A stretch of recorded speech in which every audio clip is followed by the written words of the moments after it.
The Film Buds podcast is made possible by listeners like you. Go to thefilmbuds.com/donate to download our premium shows, buy Film Buds merchandise, or donate directly via PayPal or Patreon. That's thefilmbuds.com/donate. Thank you.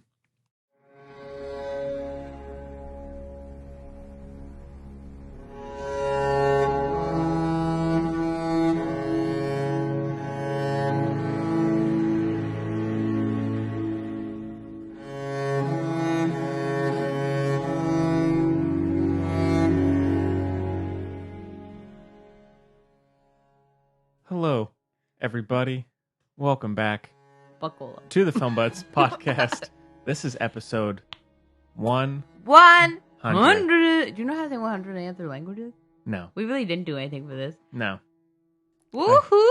Yeah. That was. I hated that. Let's start the podcast over. And welcome to the Film Buds. Chloe's leading this episode. We just you decided. can, yeah, if you want. No, that'd be so bad. I did not do a good job, Henry. I think I enjoyed it. When I went back and listened to some of it for editing, it was a lot of fun. So, well, welcome to the Film Buds, everybody. This is episode 100. We made it. Wow. And my name is Henry. Hey, and I'm your host, Henry Fairley. This is my adorable co-host. Thank you. Oh, Chloe. Yeah. Yeah. And that's Brayden. Yeah, sadly. Really quiet. Hey, he helped us get here. You know, he helped us get here to this point. We're obsessed with Brayden. Yeah. We love you, Brayden. We miss you. Yeah. Come back to us when you're ready. Yeah. And he's probably like saving the world or something. Probably, yeah. God knows. So today we are going to be talking about the very controversial film Joker, starring Joaquin Phoenix. Facepalm.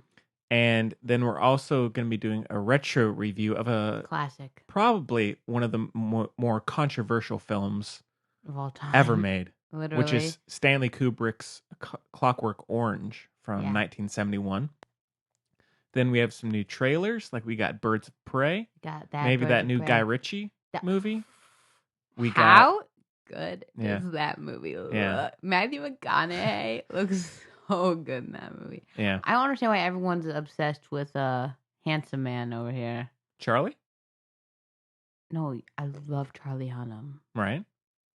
Which guy? The dude who's all he's got going for him is he's handsome man. Chris Hemsworth? We'll get to it. Okay. No, I hate Chris Hemsworth. And then we have some listener questions, other stuff we watched, all of the usual stuff. So thank you so much again for joining us. For the 100th it's not my 100th episode, it's Henry's 100th episode. Right. It's my 90. But yeah. Well, I mean, you missed a couple, so you may. How dare you? Those don't count. Yeah, okay. No, because my spirit, my presence was there. That's true. That's true. I was always in the room, even though you continually ignored my. Okay, look. Every single episode I missed, including like when I was literally having surgery on my body, when my body was being literally cut open. Right. Okay. When I was busy throwing bedpans at nurses. Yeah, suck it, dude, to give us bad reviews. Oh, yeah. Classic. I always sent in mail. Like I always sent in. Which I would never receive. You never. I don't buy it. You never once read it on the show. How did you never get it? We can go through my inbox. I do not have any emails from you. It's lunacy. It's same thing with your dad's email. Like he would say, "I sent you an email," and then I think it's because the government still looks through everything we send before. We it could be, but then I'll get it like 3 weeks later. You know, my dad. You know how my dad might get mad. No, it's all public record. I think. I don't know how whistleblowers work. It's up to you. Whatever, I don't care. I don't think Gary Bear cares. It'll be a great movie one day. I told him this. It'll be so good. I don't know who on earth would play my dad in a movie though. No idea. I kind of want to go JGL. No? I don't know if I see that. No? No. I mean, they don't have to look like him, but I feel like he's got the vibe almost. Yeah. I have no idea who played my dad in the movie. Anyway. But yeah, so my dad was like, oh, because whistleblowers like a big thing right now. It's like, right, yeah. My dad was a whistleblower, and then of the government because he worked for the EPA. It was like, y'all, you're lying to the people. Mm-hmm. And they sued the government. And then didn't the government, he fought the law and the law won, Yeah. you know? Yeah. But he tried. But anyway, so he's still on like all these lists and stuff because if you work for the government and then you don't like the government, then you're gonna. So maybe that's why you didn't get it. Maybe, but it's like I'll get it 3 or 4 weeks later. It's weird. No, a month later. Yeah, that's crazy. Very strange. So, Ugh. But anyways, who on earth would play my dad in a movie? I don't know. Who would play you? You would play, but you look like a little movie star though. Thanks. I would just Lucas play myself. Hedges. Okay, no, listen to me now. No way. Listen to me now. I don't mean that in an offensive way. No offense. I mean, because acting's not all about looks, okay, Henry? I don't disagree. But Lucas Hedges, I feel like, could play you. I feel like he could capture your sensitivity and boyish charm. Maybe. We'll think about it. But anyways, Henry's so mad now. No, it's okay. Henry, you're cuter than Lucas Hedges, okay? Oh, that's it. God, thank goodness. That's I know you're genuinely. No, I know you. You were kind of mad about it. No, not that he's. Yes, you were. No, it's just I'm not crazy about Hedges. How dare you? That's. I mean, he's a fine-looking man. Hey. So no, it's nothing. He looks. I can't believe you. All right. He's great. Manchester by the Sea? He is very good in that. Come on. Yeah. He's in Lady Bird. I know he is. How dare you? No. How dare you? You want me to say Timmy T? Sure. Too bad. You get Lucas. Okay. We gotta think about who played Gary. Okay. My mom's got lots of options. It could be Indy McDowell. It could be Elaine. What's her name? Julia Louis-Dreyfus. Oh yeah. It could be lots of people. Could put my mom. I could see that. Gary, on the other hand, that's gonna be tougher. It'd have to be like a Jim Henson puppet. Yeah, it'd be like Dark Crystal style. They'd have to. Oh boy. So, well, Chloe, in terms of it being episode 100, any thoughts as to how our journey here, how we got here over the last 2+ years? Whoa, crazy. It's been an amazing, joyous ride. It has. Truly. A lot of memories. Really, truly wonderful. Always a joyous experience. Did you ever think we would get here? Added so much to my life. Honestly, Henry, yeah, because it's like this is going to sound really, I don't even know what the word is.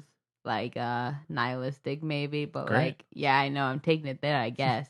But like, it's like a runaway train. Like, we'll probably just do this till we're those 2 old Muppets. I hope so. You know the grumpy ones? Mm-hmm. Yeah. Yeah.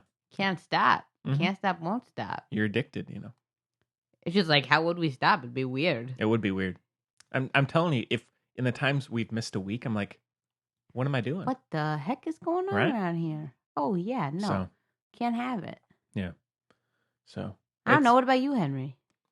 I'm glad we're still doing it. Are we supposed to do this at the end? The sentimentality? Not necessarily, no. Okay, go for it then. I mean, I don't know.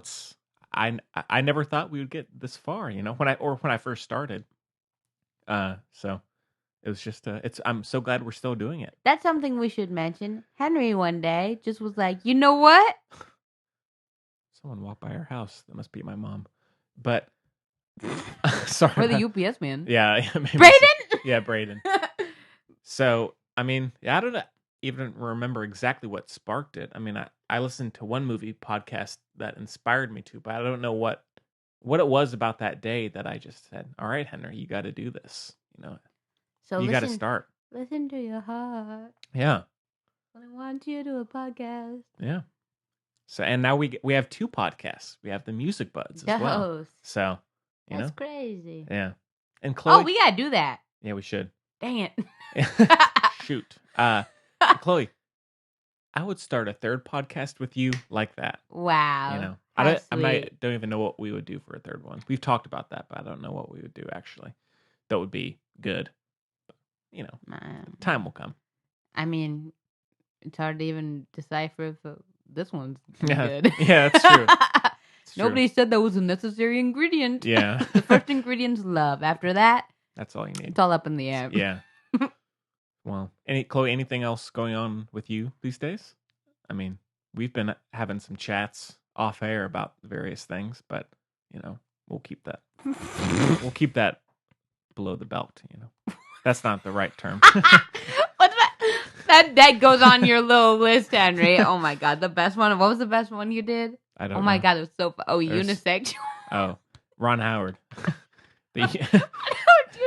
Unisex. Yeah. What the heck? That's a good term. Yeah, for appropriate use. Mm. Or you know what? Live your best life. No, what about you, Henry? I feel like I should have things. I can't think of a darn thing. Not too much. Just been in school, really, for a lot of the time. Been in, had a music quiz the other day. Think it went well. I don't know. Don't jump the gun here. I don't know how I did exactly, but I think I did well. I'm sure you did. So, if you think you did well, I'm sure you did great. I hope so. And if you didn't, guess what? It's just a day. Next time. But I got midterms coming up relatively soon. Wow. Yeah. So. I can't help you study. I'm the worst study partner ever. Great. I get so distracted so easily. I can still help you, though. All right. We'll figure something out. Because you know what I'm good at? I'm good at really not understanding things because I don't listen, right? So you really have to explain it to me. So you'll really have to understand the concepts in order to get it across to me. Yeah. You see what I mean? Mm-hmm. So you're welcome. So, all right. Well, fine. Chloe, should we? I mean, we should. I feel like I should have stuff to tell you about my week, but I really can't. Has anything interesting happened to me this week? No. No. Nothing that we would talk about on here, I think. So, God. Yeah. Well, since we do have a lot to talk about, we should go ahead and jump in to our first review. If you ask us directly in mail, I'll answer your question. So. Yeah.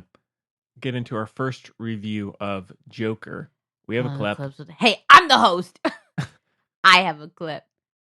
I wish I didn't. Here's a clip. Take a listen.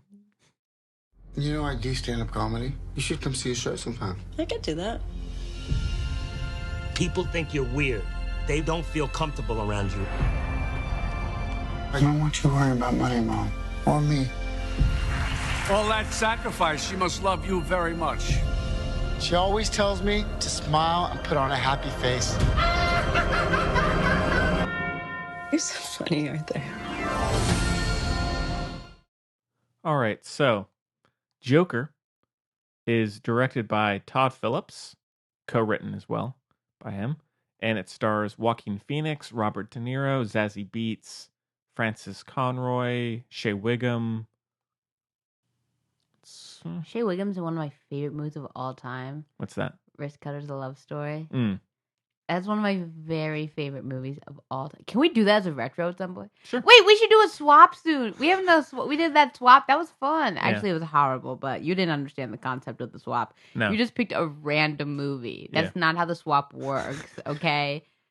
Hey, we each pick one. That's not how the swap works, Henry. Okay. I gave you a piece of my heart, and you gave me gum off your shoe. Ooh.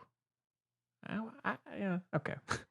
Well, anyways, we'll figure it out. He plays a Polish punk star. Shea Whigham.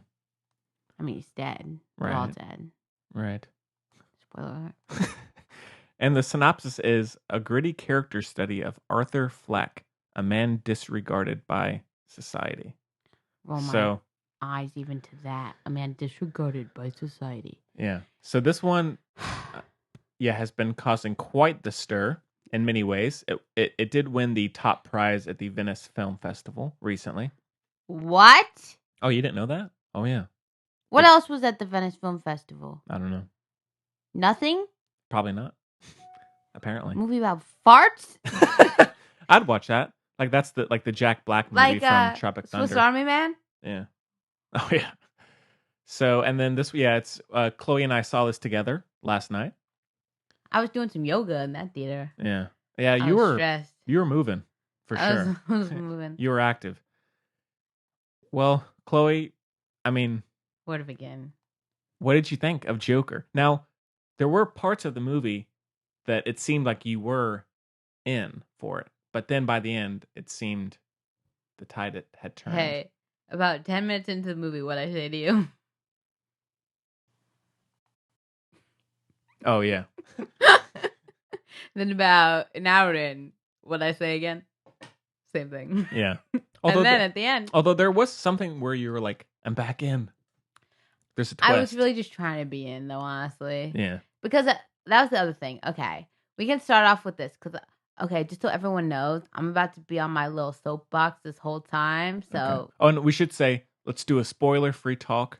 Then we'll do a spoiler Fine. discussion afterwards that I'll put at the end of the show, okay? Whatever. So, spoiler-free right now. Okay. Anyway. But I will say, it was so predictable.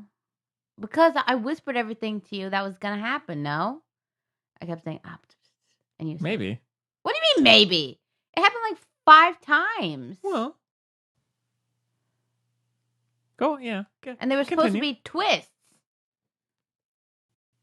I don't know if there are supposed to be that many twists. Oh, I mean, that's a twist, but I mean, that's... I said... You did say that at first, though. You only said that right before they revealed it. No. Oh, yeah. I think it got you. Oh, wait. You know the best thing? This is not a spoiler. If y'all are dedicated film buddies. Oh, yeah. So the best thing that's ever happened in my life. Okay, so I'm not a big Joaquin Phoenix fan. I think he's a freak, okay? Right. Apparently that means he should be able to shoot me without any repercussions because I'm, making fun of him. So. Yeah. But well, now if you do know Chloe's prediction skills, she just recently we had the fake Ramones fan. But if you had any doubt in your mind, you can check out sometime in the last couple episodes where she did say, what did you say, Chloe? I said guaranteed Joaquin Phoenix will be bathing his mother in this movie. And lo and behold, he does. He does. He's a freak. Yeah. I think it's written in his contract. In his contract, he says, "Let me bathe an old woman." Yeah. And then the thing you said.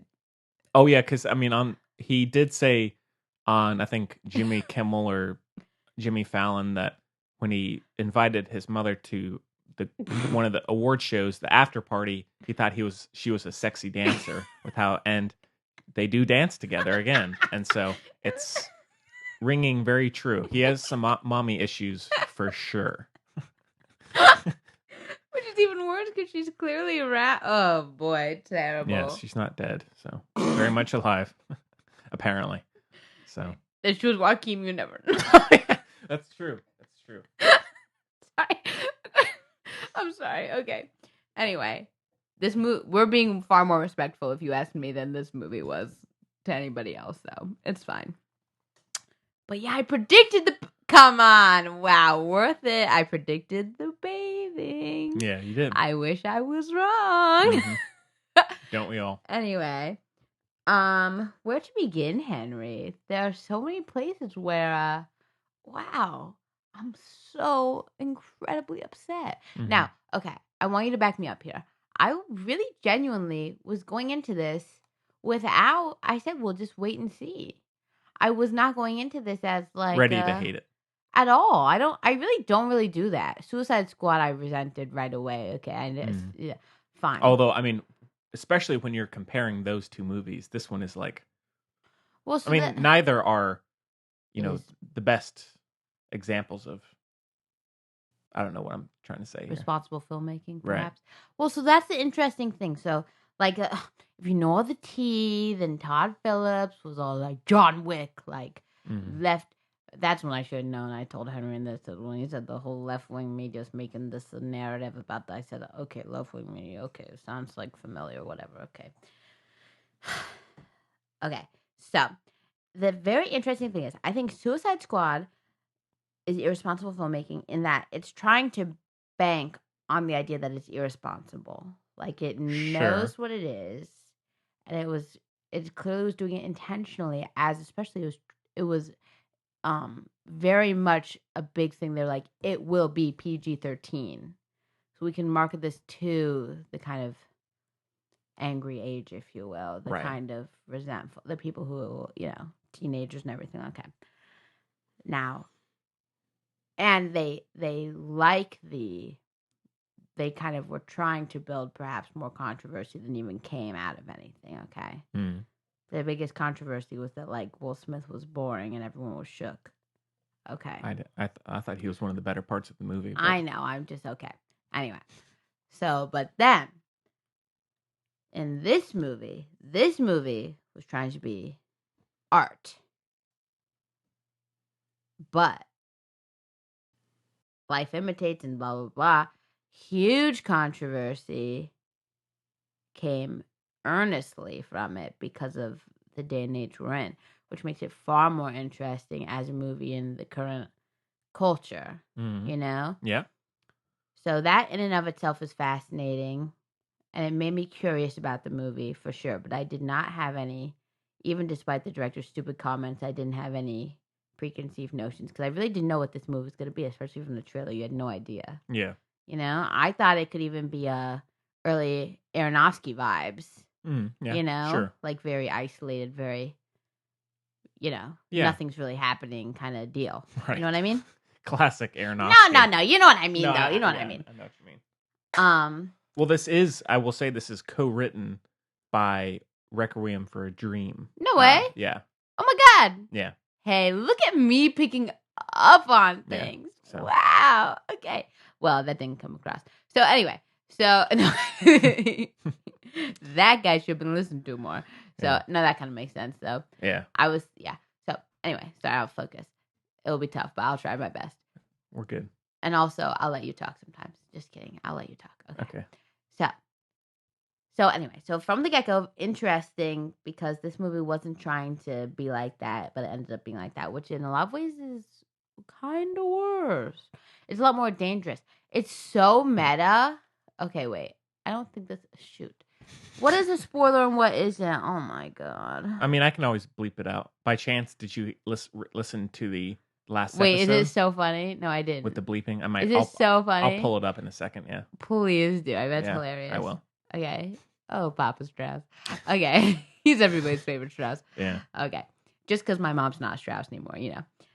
Otherwise, I told my dad he was my fourth favorite person. Wow. Yesterday. Icks. He understood. Makes sense. Anyway. So I don't think shoot. Okay. Let me form my thoughts so it's not a spoiler. Because this is important. I think. Okay. I got it. I haven't thought it all, but I'm just gonna go for it. All right. Okay. So it's super meta because in an interview, Todd Phillips said that this movie, it wasn't supposed to, like, it's not at all political, and he got laughed at. Oh, did he? By the audience. He's like, it's not political. And that kind of ignorance, and I do think it's ignorance,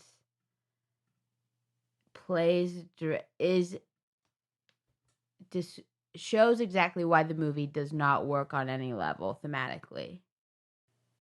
Because it is so unaware of itself that it can do no good. It can only do harm in this world we live in right now. Purely. Like, trust me. Trust me, everybody. Honestly, this movie is literally so irresponsible. It's dangerous. And to think that in any world, this art is worth what feelings could feel validated by it is, like, despicable. Because art is, you're supposed to feel connected, and in a lot of ways motivated by art, right? Like, think of a lot of movies in my childhood that have kind of inspired me to do a lot of things, right? Like this podcast, obviously, even, right? Sure. Movies like Drive Our Dreams, and you think of characters who inspire you, and even like TV shows like Samantha from Bewitched is like a hero to me. Mm-hmm. Feminist icon, even in black and white. And I was Right. like, yes, queen. Okay. And it's just like, if you watch this movie, just, I hope you catch my drift. I just feel like it's very much it's very irresponsible in that it thinks of itself as, oh God, I don't know how. I'm sorry, I'm doing a bad job now. I fell No, you're off. fine. You're I fine. fell off the boat. You're Okay, fine. let me back up. Not too far. Don't worry. Oh, and I do want to quickly interject. Forgot to mention at the beginning of the show, we are going to be doing a video bonus version of this show that's going to be on YouTube. Kinda. Yeah. It's not going to be us this episode, or I mean, this what you're listening to right now. We're going to be doing like an extra little video version. It's so bonus stuff. Yeah, and so we'll post about when that's up. But just quick little interjection. So sorry, I can't talk today. He was trying to stall for me. Yeah. Okay. So, so anyway, but yeah.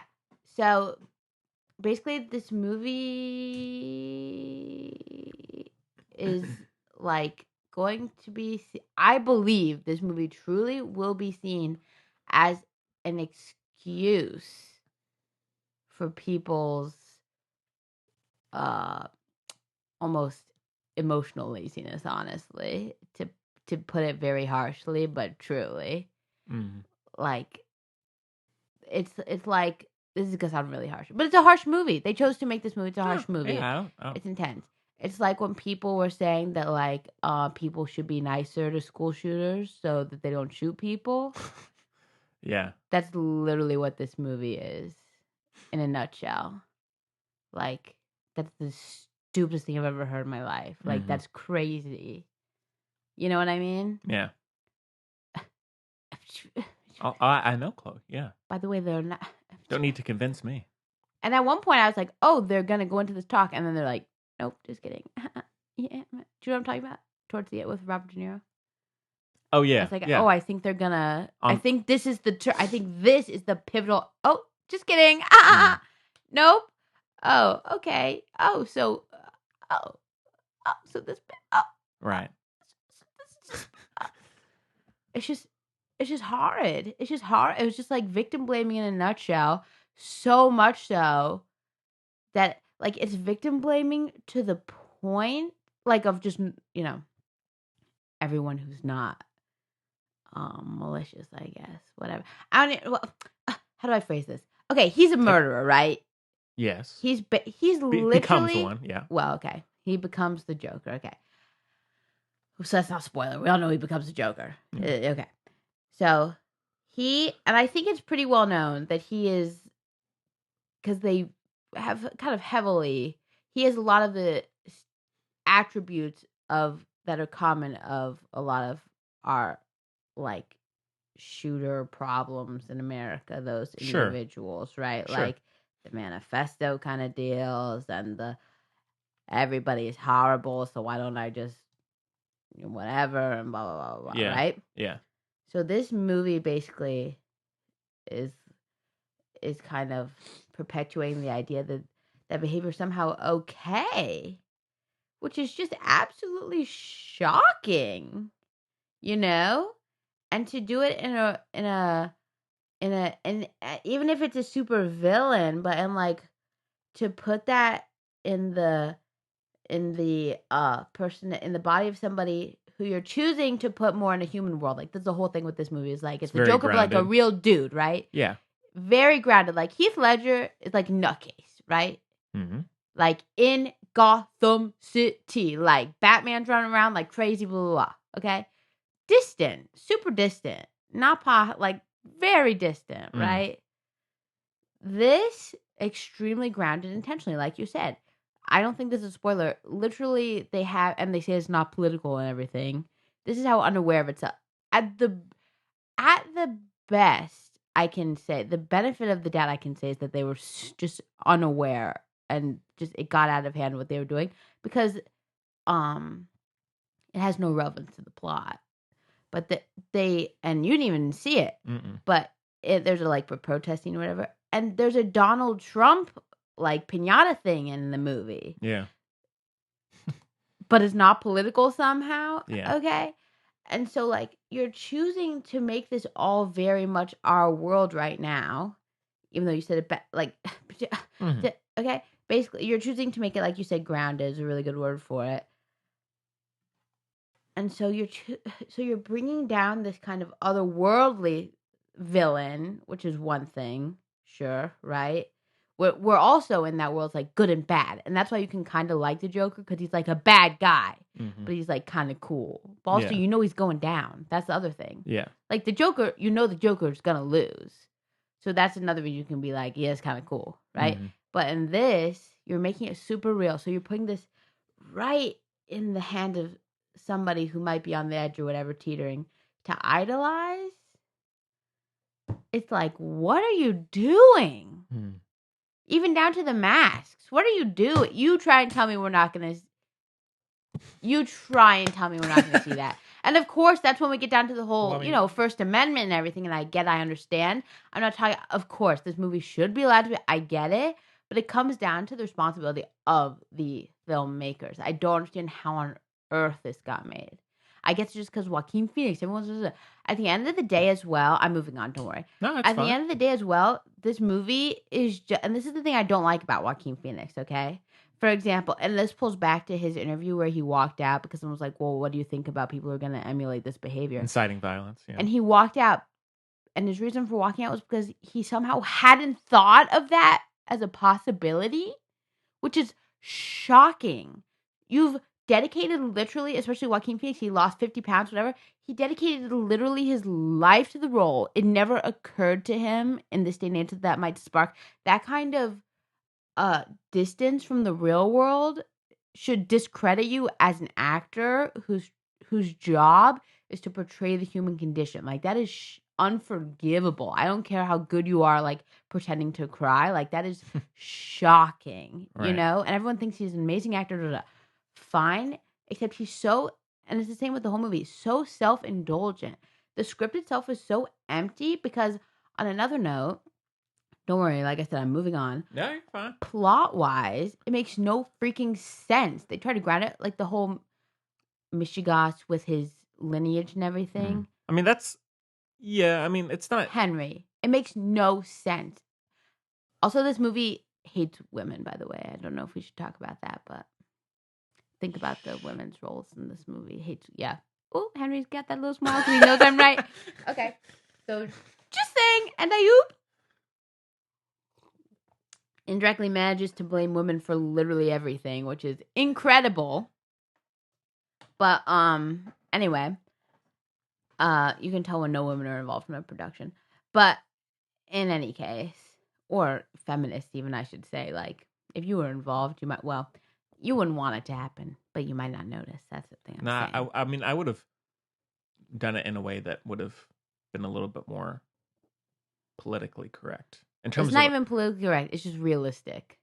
I mean, make it more to where it's more of a strike down of that culture rather than a lift up glorification. Yeah, even just perhaps, like I said, realistic. Honestly, yeah, exactly. Anyway, but so like even his lineage, it's almost the same problem as Ed Astra. So it's these dudes who have this like they've had this like, I have this insane idea that's gonna like revolutionize like the world in the movies and whatever. Okay. And what I mean in this like Ad Astra is they have this idea, but then they don't have anything to back it up with. Like Ad Astra, even when we're talking about the simple stuff that Clobo understands and should be able to figure out. Like his lineage, that story was so messy. Why did they even do all that mess? It gets a little messy. Yeah. It's so messy. It literally doesn't make sense. You're setting it in this world. Well, guess what? I know because I'm a normal human how it works. Again, no spoilers, I know. But like, I know how child endangerment works. Like, it's simple rules, Especially since it's set in the past, like on this planet. Like, I literally know what happened. Like. You know what I mean? Yeah. Okay. So there's that, which is a whole other reason why this movie made no freaking sense, which is very distracting. And there's no real backstory for his.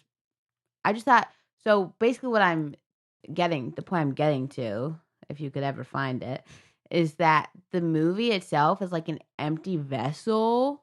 Like that's just with like almost like a drawn on background for Joaquin Phoenix to like dance around in.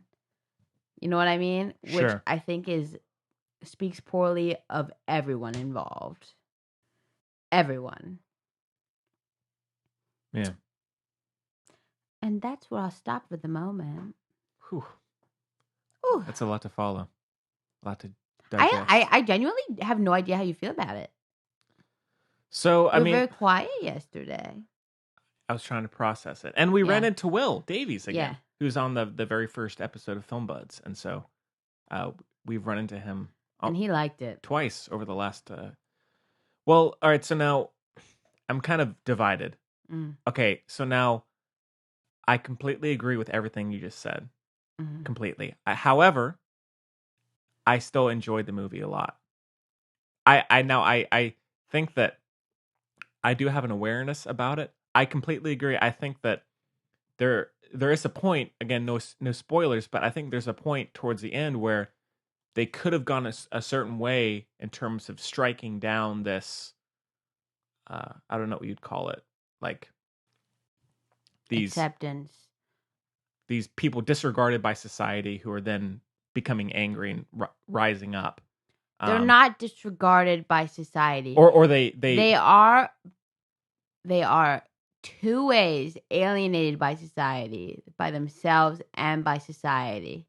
We do have a very flawed healthcare system. Yeah. And that is true. That is not the fault of every citizen. Right. That this movie makes it out to be. Mm-hmm. And I think that they do by the end.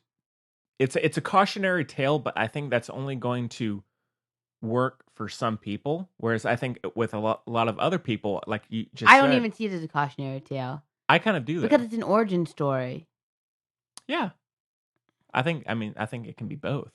Okay, but what about the end there? Well, Everyone's, like loving him. Well, that's what I'm you gotta move that out. to. Sorry. No, you're fine. So, I think the ending is the weakest part of the film because it's giving you this cautionary tale that could be looking directly at current society of all these school shooters and all these unstable people that are kind of coming out of the woodwork. And I think that it had a chance to really hit that culture right back down, almost right as it was bringing it up. But it doesn't really do that. It does the opposite. Yeah, and so I think that especially even just with the press that's been going on, I think in the wrong hands in this day and age, I think that's going to hit people in the worst possible way. It's literally shocking. Like for example, last night there was a report from there's a New York theater where there was a guy audibly laughing at all the on-screen murders. Yeah, laughing and clapping. Yeah, and he was escorted out. And so it's like just like that, that's clear. And of course, I mean, who knows who that guy is, but yeah, like it makes sense. Like that's the thing with freedom of speech and everything. Like people are gonna do what they're gonna do, but it's a responsibility thing if you're choosing to make a movie about somebody like this to not fully embrace that part of the story solely as like, why are you choosing to make this man based on these attributes that he's abandoned by society, that he is depressed, that his medication isn't working for him, that blah, blah, blah, makes him, that he chooses to kill people, makes him, literally is what makes him happy, makes him a hero. Yeah. That is so, I don't understand how, like, so many people decided that this was okay to make. Mm-hmm. Like, again, I'm not saying it shouldn't be made. Well, I personally don't think it should be made. I think no one should think it should be made. I understand they have the right to make it and everything. I don't think anyone should have decided to show it. That's how freedom of speech works. You can do what you want. No one should support you. But that's what happens, especially in Hollywood and everything. Joaquin Phoenix and all the hype and everything. And it just, that's why so many people went to see it. You know, we had an incredibly diverse, did you notice our theater was crazy? It was all ages. I didn't notice. It was all ages. It was all races. It was like very unusual. And it just kind of also sucks that like this is the kind of thing that brings society together. Yeah. It's like pure human torment. Like misery porn, as some people put it. It sucks. Yeah. It just sucks. Yeah. Is there do you hear that vibration or is that just me? Is that your phone? No. Yes. So- How do you hear that? I don't know. Whoa. So I think I was too in it, I guess. I Yeah. almost started crying, Henry. I don't know if you Hey, saw. I didn't. It's genuinely really upsetting. I know it is. I know. And so now I'll say this. It was literally shocking. I know. I know. I'm glad I was there with you, Chloe. Look, I can't imagine. Waterworks, pure. Don't cry, We should Chloe. be filming it. They're coming out. Yeah. Look, they're falling on my cheeks. I'm glad you weren't there by yourself, Chloe. Ah! I can't even imagine what that must have been like. Horrid. But now let me say this. I think, well, I agree with what you said. I don't think regardless of what a movie is trying to say, I don't think any movie is worth that the police force around theaters should having to be like on high alert. Like no movie is worth that. No. You know, regardless of what it is. No, police shouldn't have to be outside of a theater. Yeah. Looking and for EMS, by the way. Yeah, looking for shooters. Like that's not, that's not shocking. right. And so, but again, even with that, I think the amount of publicizing this movie has done, that's even hurting the case of, because people are realizing, oh, police are on high alert. People are watching. Now I can go and do this shooting. And so it's like there's so many wrong ways that people are going about marketing the movie, making the movie. And so it's quite something. Like it's really disheartening in many ways, especially in an art form that's supposed to movies are like the happiest art form. Like that's kind of, I think, they can bring so many people together. Sure. So accessible. As it were, like everybody on the planet can literally, like, it's crazy. Yeah. Can be watching the same thing, as it were. Obviously, that's not the best statement, but you know what I mean. Yeah. Just as an avid movie lover, yeah, it feels like the thing I love has been like desecrated. Yeah, and so no, that said, in terms of watching the movie itself, I still enjoyed. I really liked Joaquin Phoenix a lot. That's being said across the board. I really do like him. I like how the character rises up, and I do like the idea of. It doesn't go into it too deeply, but I like the idea of someone. And again, it goes with the whole. It doesn't mesh well with the current culture, but someone feeling like they're being disregarded by society, like the scene towards the end where he's in therapy and the lady says social services is being cut, and he asks, well, what about my medication? And she just says sorry, and that's it. And so it's like that kind of, I like that idea of how angry people can become in the current day and age. Like, for example, on the opposite side of things, like where there are all these shootings, all of these horrible things happening, people are begging for change and wanting change, but nothing happens, and people just become increasingly tense and edgy. Yeah. Just through their daily life. That's a very generous connection to make. No, this is what I'm getting to is I don't think it goes into it deeply enough to where that idea fully resonates. But I still think it's there, which is interesting. But again, it's just touched on enough to where it could be interpreted the opposite way of what we've just been discussing, of like someone who is unstable looking for someone to relate to in art. That is far more present in this movie. I agree. I'm not debating that at all. And so I think the issue is what it's really showing is like my therapist doesn't care, nobody cares, these people or whatever. Mm-hmm. Everybody sucks. Yeah. Which I don't disagree with at all. And so I think the issue is it wants to, it commits to that idea, but it doesn't go fully enough to where I think the idea is clear enough of what I was just saying before about the shootings. But I still really enjoyed how it was shot. I enjoyed the scores by the lady who did Chernobyl, as well as she co-composed Mary Magdalene and the Sicario sequel. But I really, really liked the score. She only does dirty things. Apparently. Well, Mary Magdalene, that's it's not dirty. A little dirty, but actual dirt. Oh yeah. Yeah. Oh, then you're right there. So I really, really liked the score, and it was refreshing in terms of other comic book films. I like that. I mean, that's a small thing, but I enjoyed it. And I really liked, I mean, because we both had, you more so had an issue with how the female character, the relationship Characters. or no, I mean, more so Zazie Beetz, how that relationship appears at first, but then it does come back and switch things around. And it's equally unrealistic and bad. Remember what I told you? No. I said there's no way. Oh, Remember? yeah.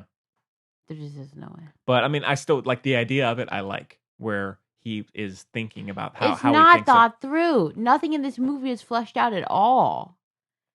It all is so like. Did you not feel that way?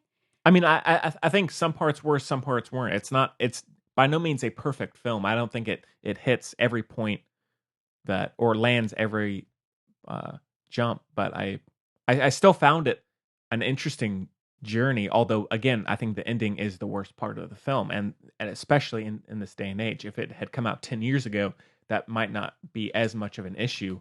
But I think with just what this, the last year or two has had, both politically as well as just with the violent culture that we've been having to experience in America, I think it is an issue. I don't think it does the job that it may have wanted to do. I don't think it had a job it wanted to do, and that's the problem. I think the type of person who would put all their life and time and effort into making a film without any real care as to the purpose or influence is had the exact type of result they would, be expected to have. Right. I mean, I agree with you for sure, but it's crazy to see how much of an impact this movie has made in both good and bad ways. Like, it really seems to have struck a chord with a lot of people. And that is one thing about the movie. It's not just a $5 million budget indie movie. It is a R-rated, mid-budget, big star film that is being widely distributed and widely seen. I mean, it's gotten it broke October records at the box office. And so it's a lot of people are seeing it. And like you said, just from the screening last night, I didn't notice it, but there were a lot of different ages. And I know some theaters are putting signs up saying this is not a typical comic book film, which, I mean, that's not going to do a whole lot. I mean, parents are still going to go either way. And so I am worried in many ways to see. Of course I hope nothing happens, but even just what we were talking about with the guy laughing at the murders, and there's the theater in, I guess, Southern California that they cut the screenings because of a credible threat, and so it is affecting people, and I would say in many ways not in a good way. I think it will strike people who are unstable and who have been looking for a quote unquote way out to relate to a character and be like, hey, this person understands me. And but again, as just personally, I was just able to see it as a cautionary tale and say, well, that's a horrifying idea of, if someone feels that way, look what they can do and look what they can inspire. But again, that's not going to be everybody's feeling towards it, especially since so many different types of people are seeing it, which is an issue. It's not like a niche group of audience goers. I also don't even know what they wanted the theme to even actually be. What were they actually even trying to get across? Nothing. I mean, I just saw it as a character piece about this person rising up. I don't know if there was. But then they added all this little stuff. They made, like I said, if you're gonna make it literally political and everything, what the heck? Yeah. Ugh.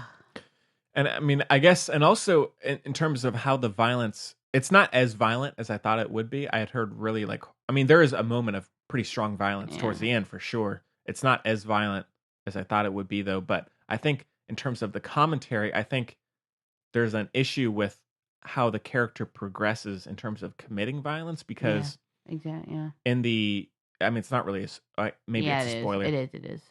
There are a few killings. His first killing. It is. No, Big spoiler. No, I'm not. I'm not saying who's being killed or anything. It's just. Okay. I mean, it's no spoiler. He kills people. He's the Joker. Everybody knows that. I won't say who or how, but he does. But his first few killings are people who are, beating him up, who are, insulting him, and so then he ends up killing people for that reason. And while that, of course, it's still not okay to kill people, that feeling feels slightly more motivated in a relatable sense in terms of fighting up and rebelling against people who are beating you down. But then it gets to the point, I guess I can't remember which one it is. Maybe it's when the kind of whole rebellion starts, but then it just becomes killings for the sake of killings, and he's happy about it. Whereas there's no real motivation, relatable motivation. And the thing is, they make him a It's set up to make him sympathetic. Like you said, he starts by getting beaten up and everything like this. Takes care of daddy's just takes care of his mom. Yeah. And so he set him up as a sympathetic character. So by that point, when he's happy, your brain, to some degree, is like, oh. Mm-hmm. Although I will say, in that respect, I think they did a good job. I know, again, the issue is it's not clear enough to where everybody's going to feel this way. I got to the point where I did not care about him that much at all. I think they tried to make you care about him in a few moments towards the beginning, but I think they do a pretty decent job of flipping back to him being a pretty horrible person. No way. I mean, no way. And so, no way, because think about the apartment scene towards right. Yeah. What other purpose is there in that than to draw you back into his character? I don't know if I wasn't drawn into that. I don't. I'm telling you, that's what the purpose was, though. I don't disagree with you. I didn't feel that way because of what he had done prior to that. But I mean, again, that's not how everybody feels. But I personally, when he got to the point of becoming the Joker, I had no emotional attachment to him. I was just purely watching it just to see where it went. And so I don't think that it works entirely for that reason. But I mean, I didn't have an issue with it because I think it tried to do it at the very beginning, but I think it did a fairly decent job of flipping it back to, or like, okay, this is a terrible guy and of what he's doing. And so it's, and it seems like the reviews for both critics and audiences are all over the place. I know Michael Moore loved it. Like he said, it's a danger if you don't see the movie. And I read his essay that he wrote on Facebook last night, which was interesting to read. But then there are other people who are saying exactly what you say, who are hating it. And so I think it's, I mean, it's a completely different type of story, but like The Wolf of Wall Street, is it kind of similar issues for you? Well, that's why I've said I think tonally, like, Wolf of Wall Street is not my favorite Scorsese nor DiCaprio. I think Leonardo DiCaprio is super good in it.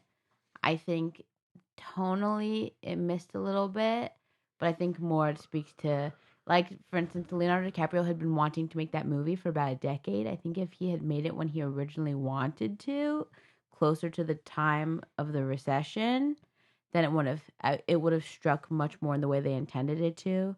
Like, I was we've talked about this before. I was in the theater like crying when everyone around me was laughing. I know I'm extra and stuff, but like, it didn't resonate with the audience the way it was intended to. You were supposed to look at this and be in shock and disgust, not like, whoa, that's sick. You know what I mean? Like, and they did it, and it's almost like this. It's kind of gross. Like, just no shade, film buddies. I love you. Society's kind of gross, Henry.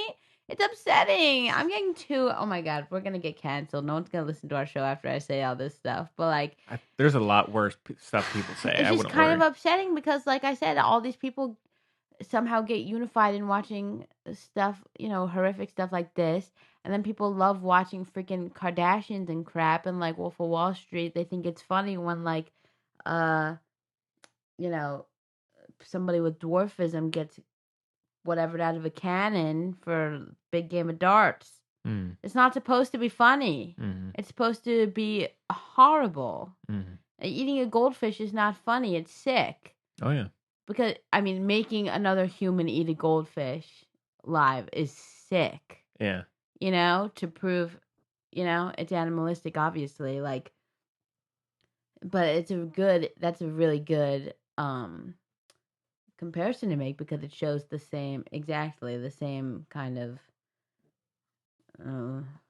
it's supposed to perhaps, yeah. I mean, it makes sense, yeah. Mm-hmm. But I think the Wolf of Wall Street was trying to do something beneficial it was trying to shed a light on a gross part of society and kind of failed. And this was just like Indulging. horrid. I don't even know. Just the only word that keeps coming to mind is just so irresponsible. Just like so self-indulgent, irresponsible. Just ugh. Mm-hmm. Almost entitled. Right. I mean, yeah, I don't disagree. I mean, I still, just from a smaller perspective, I still found the journey interesting. I thought it was like slow paced AF. That was kind of boring. Mm. Especially in the middle. That was a long. I heard other people saying it as well. Oh really? Yeah. When I was waiting for you, people were being like, that was long. Yeah. Well, I mean, it's like I said, it seems to be pretty polarizing. So I think some people are, thinking it's a absolute masterpiece, whereas other people are right where you are, Chloe. And so, I mean, again, I still found the journey interesting. I found it refreshing, and just in terms of the places that it chooses to go with this type of character, I enjoyed that stuff. But again, by the end, there is an issue with what it's saying completely, and but I enjoyed just watching this. I mean, one thing I liked just from a filmmaking perspective is I like how it is purely through his perspective. Like it's not jumping around to other characters, which is what would happen a lot with this type of film is but you're constantly with this pretty despicable character, and that's what I enjoyed. Almost like a kind of a Taxi Driver-esque. I mean, it feels very reminiscent of Taxi Driver, and so crappy Taxi Driver. That was the other thing. I hate it. Like it makes me think of I'm sorry, Timmy, I love you, but it makes me think of Hot Summer Nights. Like when you're watching a bad movie and you see all the good movies it's trying to steal from, and you're like, oh, roll my eyes. That kept happening in this movie for me. I said, oh, please stop. Please stop. If I want to watch The King of Comedy, I'll watch The King of Comedy. If I want to watch, it's not just because Robert De Niro's in it. Robert De Niro, somebody needs to tell him that he's a sweet man. You can do SNL, Grandpa De Niro, if you get really, really antsy. But, like, go do a puzzle, please, because I trust Marty with you. You guys can go have fun in the duck pond, but, like, I don't trust you with anybody else, okay? You can't drive anymore. You can afford Uber, okay? Please. Yeah. Do Uber Pool, you need some interaction with people. But sure. You can't. I'm taking the keys. It's that time, Bobby. It's that time. Yeah. So I mean, you're kind of the opposite. But I mean, I really enjoy these somewhat plotless character films. I enjoy. I can. I really, really can. Okay, yeah. I'm not saying you can't totally, but I mean, I just think even the character was crap. I really do. Right, I really do. right. And honestly, not because I hate everything. Honestly, not because it kind of makes it easier to look at everything when you're like, wow, I hate this. Because then you can really, when you fall in love with a movie, then you just can't even think, you know what I mean? Like a person, like you just can't even hear what they're saying. You know what I mean? You're like, oh, I totally missed that you don't speak English. Okay. Like that, So, but like with this, I was very much, but like Joaquin Phoenix's character himself, I was just like also super hollow, like not working for me at all. Like I'm fine with a good character piece.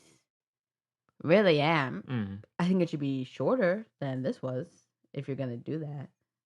But also like He couldn't hold that. Also, I don't really like him, Mhm. but I don't like him because I don't think he's that good.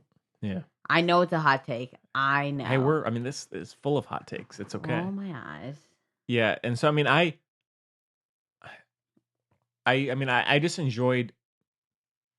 Not enjoy.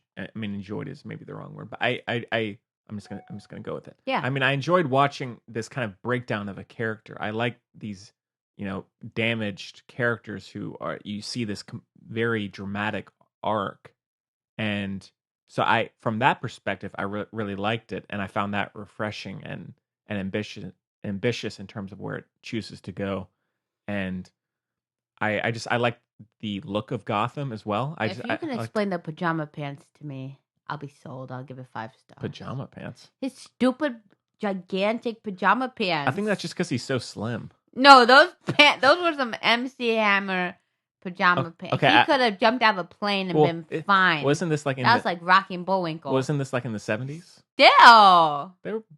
I will say, I was about to turn to it at one point and say, "Love those pajama pants." No! When he's right before he gets into the fridge. I was about to. I was like, I gotta get some of those. So, I was about to say that. I was so close, but then it cut away too quickly. So poor Henry. I pissed Henry off again. No, it's okay. It's. It's fine. I really held it together pretty well after a little bit. I did like the hallucination at first of the dream of him being in the crowd on the talk show. I really liked that, and how I liked it. I really liked it because that was a moment that really made the movie feel genuine. I liked it as well because we've all kind of had. I've had that when I was little. Yeah. Also, but how? Oh my god, that's what I'm talking about. My problem with this movie. Just make him be able to spell. Why is he a terrible speller with terrible handwriting? You know what I mean? Well, I think... Does the Joker have terrible spelling with terrible handwriting? He writes pretty poorly, I would say. He does? It seems like Does he have bad handwriting? He might as well start doing the letters cut out of magazines thing. His writing's not great. But again... The Joker? Sure. Not in this movie. Like, for example, like in Suicide Squad, like with his tattoos are the very jagged, and I think that's again, I can't remember in The Dark Knight exactly what his. It's definitely weird. Ooh, I feel like Dark Knight Joker should have some really nice like fountain pen cursive though. Maybe, perhaps. But I feel like they could have at least made his handwriting like go downhill as he. You know what I mean? Yeah. Anyway. And so again, there are some moments I liked. I liked the talk show thing at first as well. Yeah, I liked again, the stuff with his mother. It just. Now in a vacuum. Let's give her a moment here, people. I'm so done. Look, everyone can keep telling me that Joaquin Phoenix is a great actor. I think he is. A coot. Well, I think that's what makes him so interesting. No, I don't have time for people like him. Go away. Do you know how many talented actors there are in this world who aren't effing bananas unhealthy? Mm-hmm. Go away, Joaquin, okay? Jesus Christ. Oh, my God. Yeah. Not to mention, if you don't like Casey Affleck, you should not like Joaquin Phoenix, okay? Ugh. Right. Anyway. So, I think there are some moments of the film like that do work. I can think of that one. Yeah. Oh, what? Now this is what I was going to say. So over the effing dancing on the stairs. I like the dancing on the stairs. I liked it the first time I saw it in the trailer. In the movie, it lasts about 20 years. And also, the whole thing just so implausible. He's running down the... Oh, God. Freaking thing. And then, do you know how disrespectful this movie is to... Look, I'm obviously not a... What is that rude thing? Blue Lives Matter or something like that? What? Blue Lives Matter? What, like blue-collar people? No. Like police. Oh. The people who... It was I'll bleep that out. No, that's hilarious. Like Black Lives Matter, obviously. Oh, yeah.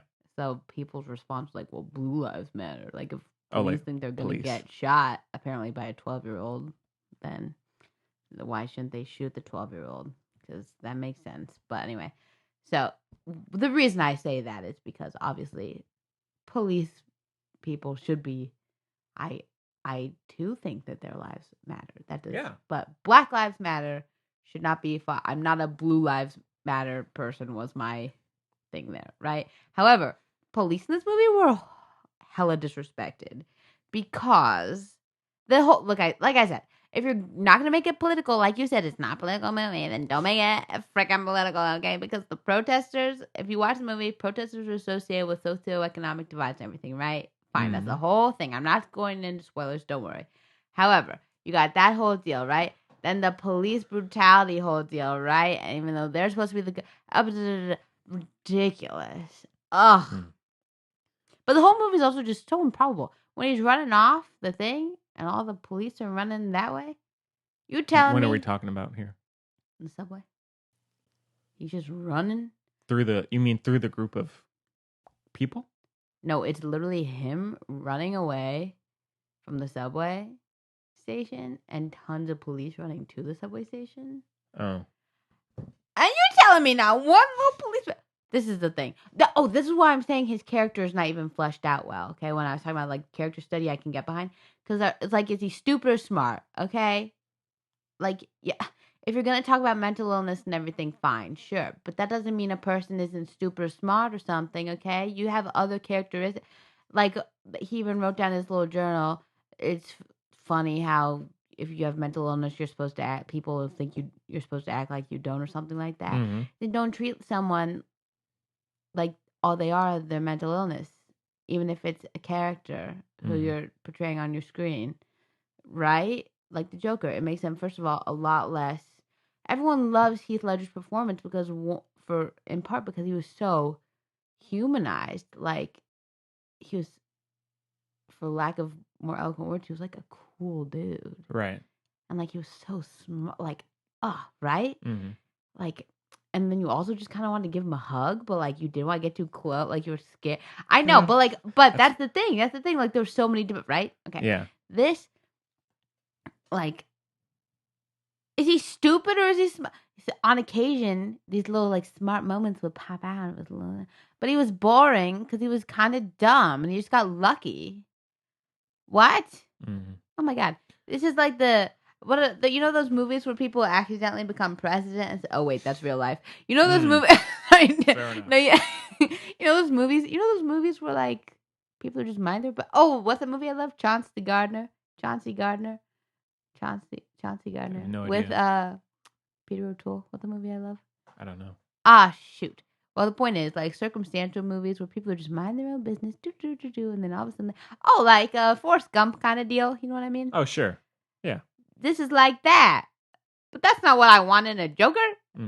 What the heck are you giving me? Yeah. It was so boring. There were so many opportunities. Like, if you're going to be so slow-paced, at least give me some tea in the middle. And then the whole thing through the fence where he stuck his... Oh, my God. Call the cops. That's what I'm saying. A kid. Not every kid is going to act the like dude. Maybe he did. It's just, but again, how are they going to track him? I mean, he's just like, he runs off and it's in Gotham City. It's like nobody gives a who's it, Well, guess what? Maybe they should have established that more since it's a standalone movie because that's another good point.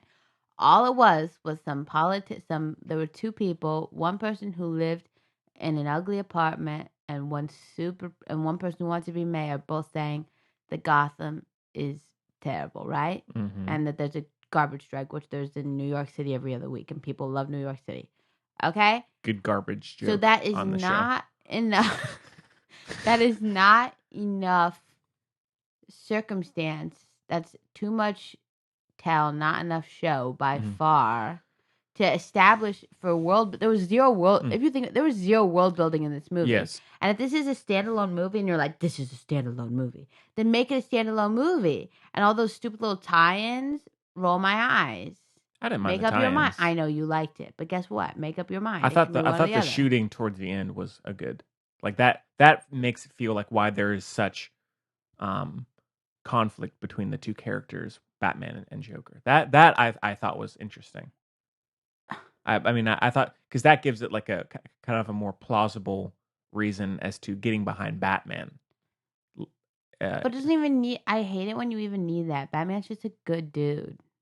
Sure, but no, I mean in terms of just the It's empathy versus apathy. That's what I like about Batman versus Joker. That's the beauty of it. sure, It's like the power of that story, particularly, yeah, and that's discredited by sure, the given circumstance. Sure. I mean, in terms of the world building, the issue is with all these because we have so many of these reboots. Like the superhero or comic book genre is like the biggest. They have so many chances to just redo something. They're like, okay, we did Spider-Man. Okay, not very good. Let's do it one more time. Just pay one more time.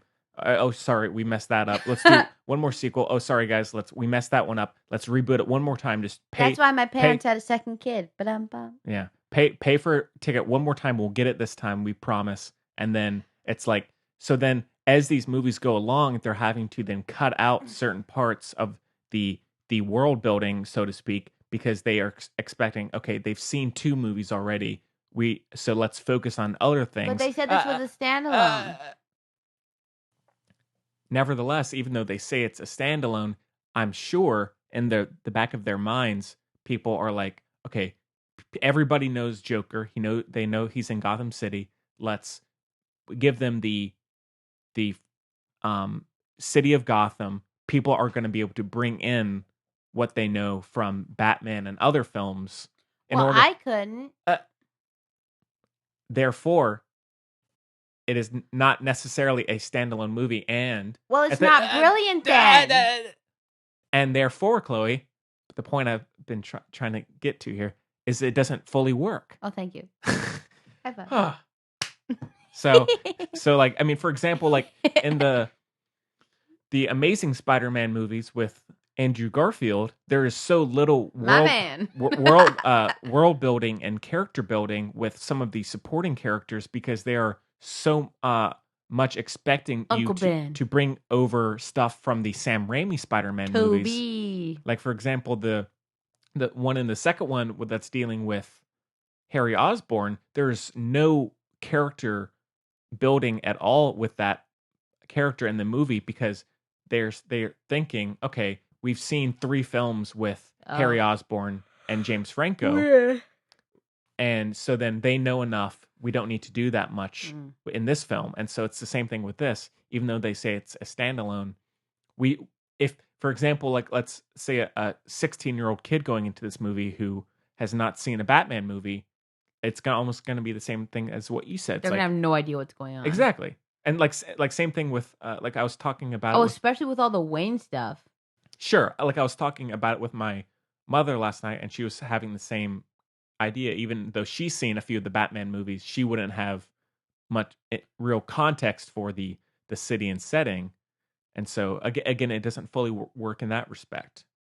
It does some. I mean, I personally, again, it's just my own personal knowledge. I know enough to where I can fill in those gaps, and it works for me. But for a lot of people, I'm sure it doesn't.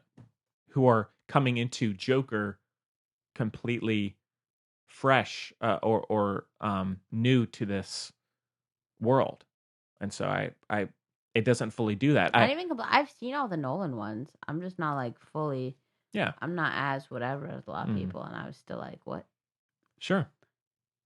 And so it's it's hard to say because again there are so many reboots, so many remakes, so many spin-offs that like okay, what are we supposed to carry into this film from this one or from that character? And so it's hard to do now or to make it standalone because obviously there's going to be a lot of people who are pulling from other movies no matter what.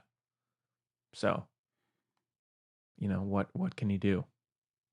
I sure don't. What can you do? So, I sure don't. Yeah. However, nevertheless, I still really enjoyed it. I'm sorry. It may be a hot take. Sorry, everybody out there. I apologize. I still think it could have been done so much better in terms of really hitting the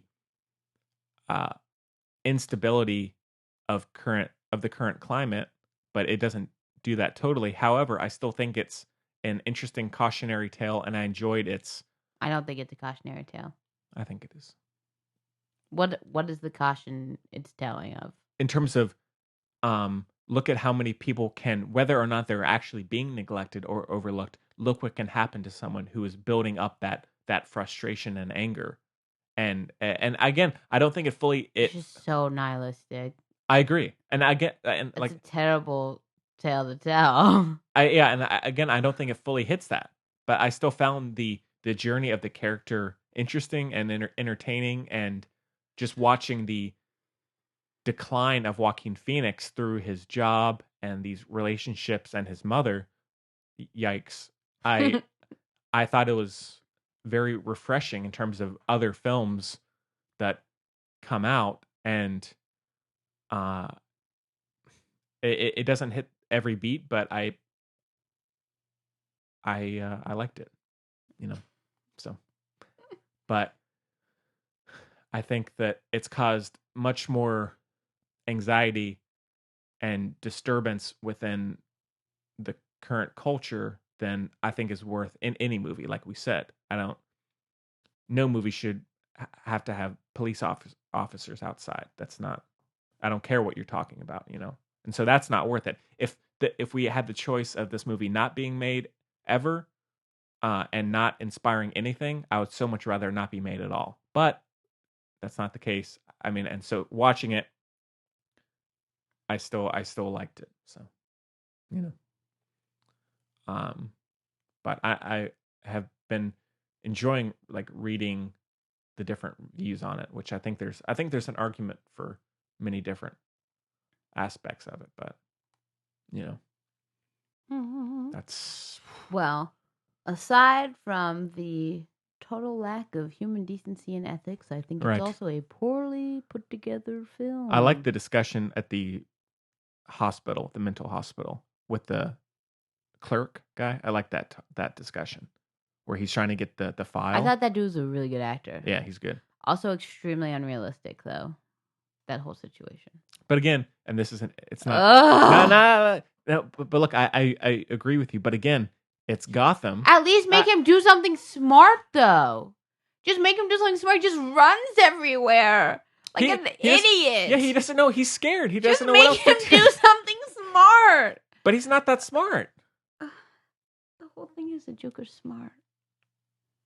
Not necessarily. Oh He's my just. God. He just runs everywhere like a freaking idiot. He's gonna faint. He's probably anemic and crappy. No He weighs wonder he's 2 so pounds. skinny, man. He's running everywhere. But And the whole backstory kill me. I mean, please don't. I shouldn't even joke about Right. that, especially given that. So stupid. That whole freaking backstory is god awful. Mhm. So stupid. It doesn't make any sense. Mhm. And this movie hates women, and it probably hates you, hates Whew. me, hates everybody Yeah. because it doesn't care.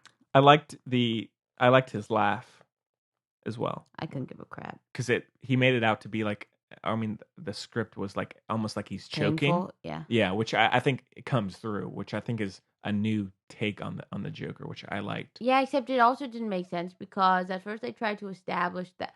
Look, it's so messy. At first they tried to establish that it happened when he was uncomfortable, almost like a Tourette syndrome kind of thing, okay, right? But then it moved around, and then the Joaquin Phoenix said in the thing that it was his inner happiness was when he was being massacred and everything, coming out and whatever. And so they didn't even talk about what it actually meant. That's what I'm saying. It's so empty. That's why this movie matches. Only the lack of thought could create such a movie as this, honestly. And that is what I'm saying there is truly benefit of the doubt as far as human decency. Mm-hmm. Yeah. And I mean, now one thing, Guess my star rating. I did like the card that he has. Like there's the scene on the bus. I thought that was an. You'll love what I'm about to say for this. Go ahead. He's handing out those cards, right? It's not just one card he shows somebody, like a nut card. I think it's just one card. No, because he gave it to the lady on the bus. She never gave it back. He gave it to somebody else. They never gave it back. I was watching. Nope, never gave it back. But, nope, it listen. cuts away, but I think you're supposed to Nope. infer that. Nope, never gave it back. Okay? Never gave it back. He would not laminate all those cards. That's what I'm saying. I think it's one card. It's not. Because that's why he's so worried about the people jumping him on the subway, because they're taking that away from him. And he would therefore have no evidence of what his condition is That about. was so underutilized, the whole issue with the condition. And then they undercut the whole thing by insinuating that it wasn't a... Oh my God, don't get me going. Don't get me going on the stupid freaking backstory. Idiocy. Where they, like I said, blame a woman for everything that she had no control over. So, have fun. Sure. Also, if you noticed, all the healthcare professionals that are being blamed are also women. So, that's cute. Yeah. I didn't pick up on that, but... Yeah. Women of color, in fact. The only... I could be wrong, but they're all women of color who are mistreated. How double fun. Wow. I did like his stand-up comedy where he's or the one that's being publicized later on. I like that whole sequence where it's, I mean, I think it speaks to the performance that Joaquin Phoenix was able to, whereas a lot of scenes that are him not I mean, embarrassing himself is the wrong word, but like his condition coming out to where someone could be laughing at that, or an audience member could be laughing at that. I think that he does a good job of making it feel self-aware of people being like, oh wait, I shouldn't be laughing. That actually is very sad to see. And I think that happens with the dream sequence where he's in the crowd at the show, and I think that happens where he's on stage at the so I think that part of his performance, again, that doesn't save the movie, I know, for everybody, but I think that stuff really worked, and I thought that was interesting to watch. Yeah. And I liked the confrontation on the show as well towards the end, and I like the setup beforehand of how he's doing his thing, and you're like, okay, now I know what he's going to be doing. But you know, they're just small things, but they worked for me. So I'm spent. You know, let's wrap this thing up. Zero. Negative, whatever rock bottom is, take your little shovel and spend eternity digging, my man. Right. Not you as my man. Todd Phillips is my man in this case. Keep digging down to hell. Ooh. Yeah. Whoa. That was harsh, but I don't. Was it? No, it's all right. So, well, Mr. Phillips, I don't think you're the best guy from what I can see. I don't agree with everything you've said, but I mean, it may sound like a hot take, but I mean, we've talked about all of our discussions, and so there are issues with it, but I still enjoyed what the film is, and I'm gonna go 4.5. It's up there for me. Yeah. Jesus. And so, however, I don't think that it's. I'm gonna go ahead and say it. I wish it just wouldn't have come out with what it's putting out there in the world. I would so much rather it not be there. But me sitting on my couch watching this movie with my cereal and my dog, who's not around right now. Do not play this movie around your beautiful dog. I won't. Yes, but me just sitting on the couch by myself watching it. She it. does not deserve that energy. She did not consent to it. Yeah, but me just sitting there, I liked watching it. So, well, you're a freak. Thank you so much. But you know, but again, I would so much rather it just not be made if we could do that. You know, alternate reality. So there you go, everybody. You know, and I would love to hear what people are thinking. That's the Film Buds Podcast at gmail.com is where you can just send us what you thought. Yeah, tell us what you thought of the movie. I would love to hear from you, or on Facebook or Twitter at Film Buds, or Instagram if you're desperate. Yeah, and so please, if you're, you know, whoever you are, I don't care. Just email us and let us know. You know, yeah. I'd love to hear from you. Maybe we can lighten the mood with my fun 100th anniversary return of the Film Buds' favorite game. Where's my little paper? Oh, I have no idea. Oh yeah, so I guess so with that review done, we can do a quick little intermission here. So if you didn't catch the 2-year anniversary show that we did a couple months ago, which you should really check out, it has a bunch of fun compilations of Good. classic Film Buds moments. We did a little game that what's the exact title of it? Dacker Montgomery, Timothy Chalamet, or as you reminded me, DiCaprio. DiCaprio. All right, so I now- don't think that was the order, was it? I don't know, but DiCaprio, but just as some Montgomery, just or for a little Chalamet. context for people, what does this relate to? So it's little what are those called? I can't remember what the correct terminology is, but I'm throwing some little ideas. We're in the elevator. These are my little pitches for you. You're the movie exec. Okay. And then you tell me either if it's a yes, it's a French yes, so it's a oui. Dacker Montgomery, oui. Chalamet, or DiCaprio, no. Cool. I'm excited. These are pretty weak sauce. I did them basically literally in the car on the way over here. Great. So my handwriting's We really really prepare rough. for this show, guys. Yeah, we do. Okay. Taika Waititi and Armie Hammer in a Cold War action spy flick. And then I have in parentheses, lovers? If they were, But it's like, no, but listen, it's like undisclosed that they're lovers. It's like really, it's like kind of there, like the chemistry's there, but like it's never really, it's like never addressed. if they were lovers, I would say, what's the first one? Montgomery. I would say so. Okay. If not, Shallow maybe. Okay. Okay. This one's really good. This is probably my favorite. I don't know if you know this about me. I have a secret obsession with Kellyanne Conway. I've probably talked about it before. I think she's like a magical witch. She's like the smartest person in the world. Right. She's like, which makes her like the most evil, obviously. Mm-hmm. She's so smart. So, Kellyanne the Musical by Brian Murphy, starring Kristen Chenoweth. Who's Brian Murphy? Brian Murphy. He's like pushing daisies and stuff. Oh. Shallow maybe. What?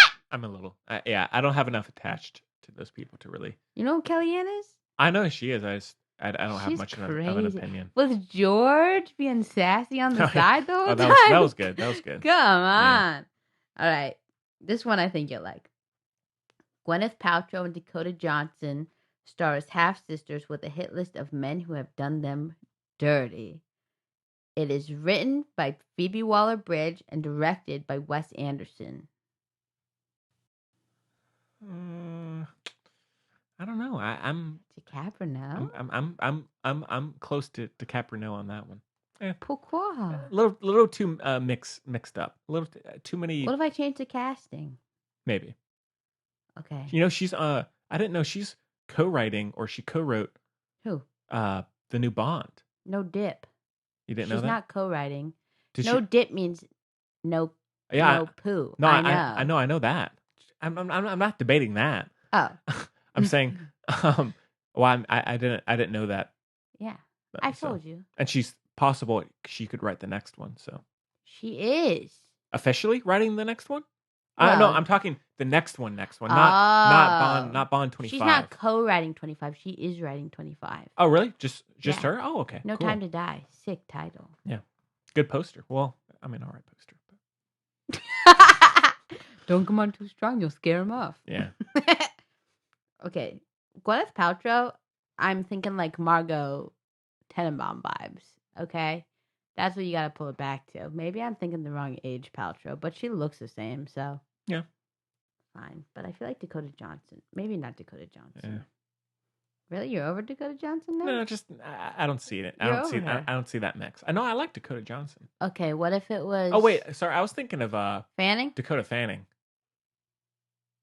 Shoot.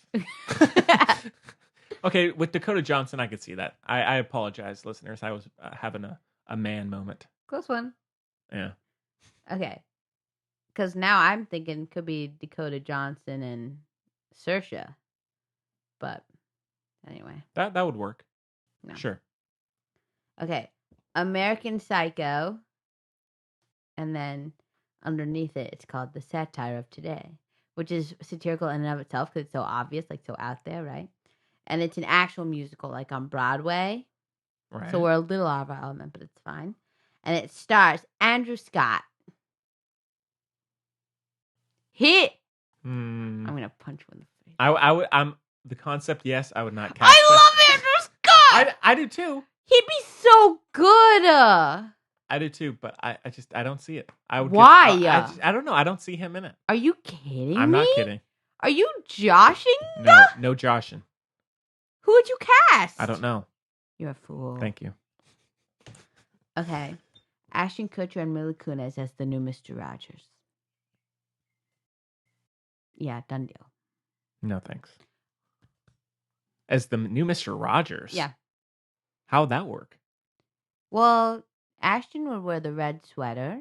Okay. Mila would change her shoes. But what makes them so like? They're perfect. Ashton Kutcher is literally the coolest dude in the world, okay? He seems all right. Not the best actor, but he's the coolest dude in the world. He's such a good guy. Dang. I mean, he seems like a fine man. So. He's a mensch. Also, if you say no, you have to say or we can't move on. Say what? I would say DiCaprio no on that one. Thank God. Okay. This one, this was when the red light, it was now green light. And I was really like, uh-oh. Okay. Okay. Adam Scott plays Mitt Romney. That's all I wrote. Sure. Okay. Evan Peters, my man. Mm-hmm. You know I love Evan Peters. Sure. Obviously, perfect for young Joker. Even though he's old, but he looks young, so. But he ends up okay. Montgomery on that one. Yeah, he ends up he ends up okay. Sure. He goes through a little something. I'm in. But he never actually hurts anybody. Okay. He gets close, but he doesn't. Yeah, doesn't pull that trigger. Exactly. Yeah. And then of course, Timothée Chalamet in Chronicle, but like good. He'd be so good with superpowers, but never in a comic book movie. So I was like, well, Chronicle. God, I hated Chronicle. I know, and it sucked because it should have been so good, you know? Yeah. That's real. God, that was a sucky movie. I mean, he would be better in that for sure. I mean, no, it's not Chronicle. It's like a good Chronicle. Okay, yeah. Montgomery on that one, but Chronicle is a piece of shit, so you gotta. Oh, shoot. Timmy's been in a movie where he had superpowers. Might be. What's that? Shoot. It's not called Twins. It's called like, crap. I can't remember. Kieran and Shipka was in it. Kieran Shipka. But Kieran Shipka? I don't think that was a long time ago. It doesn't really count. Yeah. Because I'm talking like now. But no. And for a minute, he'd have that, he'd have that, that third movie, Tobey Maguire strut. He'd be like, yeah, superpowers. His little sequin hoodie. Sure. You know what I mean? Yeah. Apparently I don't know if he said it or if someone is considering him for Robin in one of the Batman movies. I saw that. He'd be very good in that. He'd be perfect for that role. Yeah. Honestly, except he's too tall.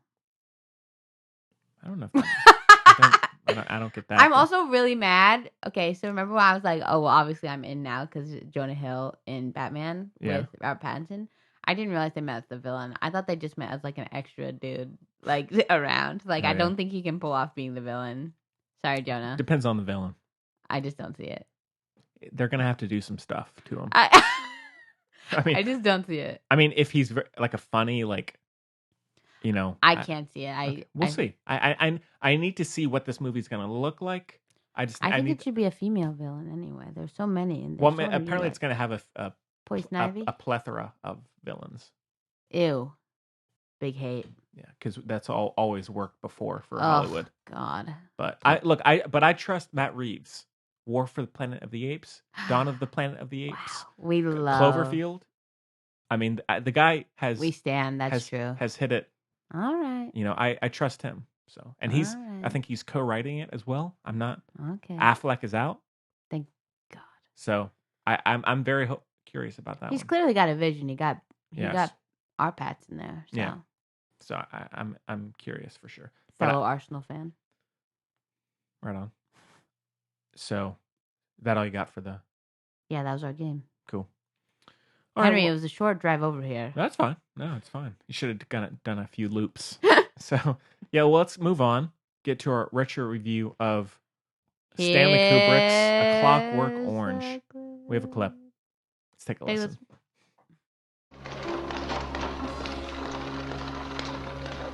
Good morning. Morning, missus. How are you feeling today? Fine, fine. Good. May I? I'm Dr. Taylor. Haven't seen you before. I'm your psychiatrist. Psychiatrist? Do I need one? Just part of hospital routine. What are we going to do? Talk about my sex life? Oh, no. I'm going to show you some slides, and you're going to tell me what you think about them. All right? Oh, jolly good. Do you know anything about dreams? Something, yes. Do you know what they mean? Perhaps. Are you concerned about something? No, not concerned, really, but, I've been having this very nasty dream. Very nasty. It's like, well, when I was all smashed up, you know, and half awake and unconscious-like, I kept having this dream. Yeah, like all these doctors were playing around with me Gulliver. You know, like the inside of my brain.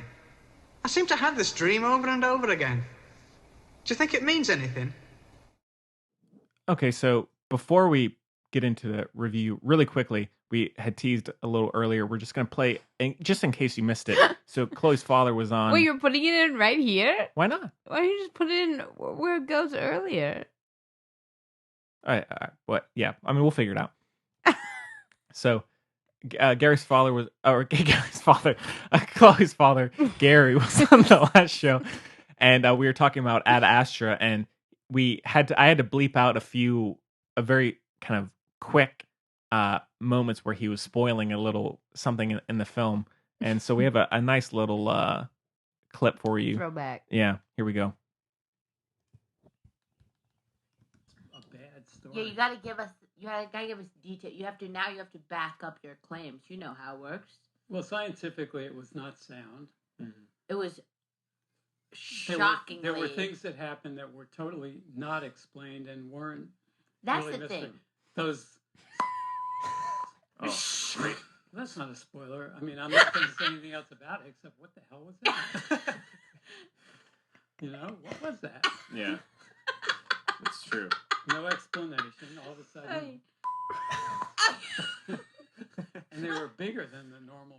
About 3 times. So, What a class act. yeah, classic. I Gary. missed that the first time by about 3 times bigger. Yeah, Yeah. it was good. So, anyways, just a little. If you haven't seen that Astra, I guess you're just gonna keep wondering. Yeah. So, all right. Well, moving on.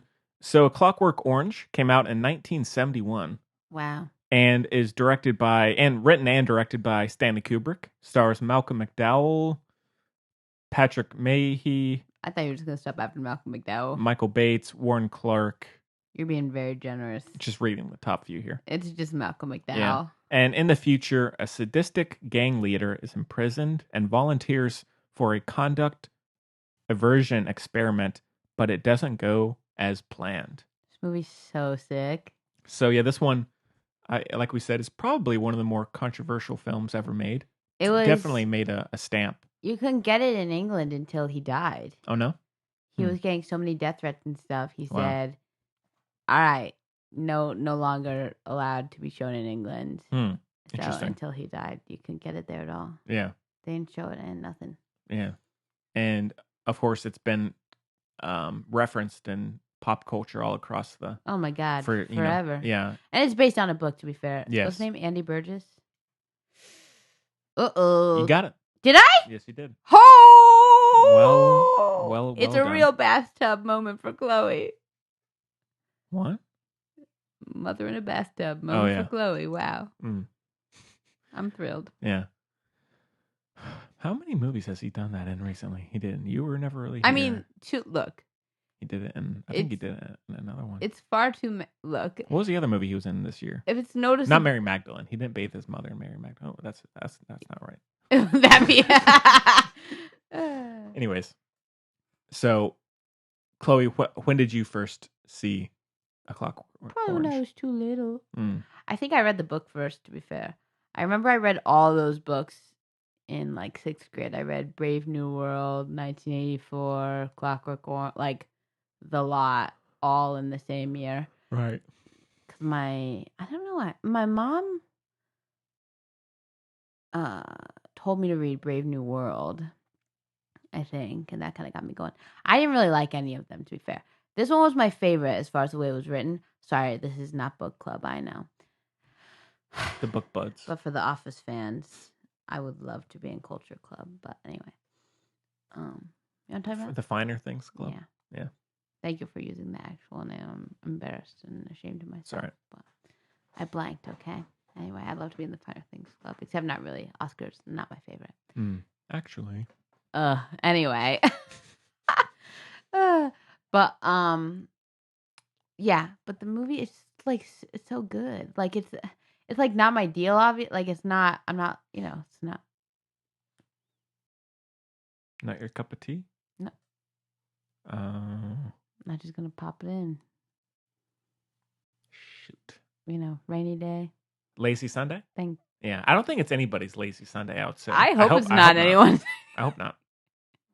Maybe a late night. But like, it's so beautifully executed. It's so well sewn together. I mean, first of all, it's like incredible. It's kind of dismissed because it's not as dramatic, but like the juxtaposition in tone or the shift in tone, that like Psycho's so famous for, is very because it switches character, obviously. You know, everything as well. But this does it too because you think he's like, you know, this. Oh, I guess it's no spoiler. This movie's ancient. Yeah. Right. But then he's no, because not everyone's seen it, and I really don't want to spoil it because it's like such a cool thing. But you know what I'm talking about?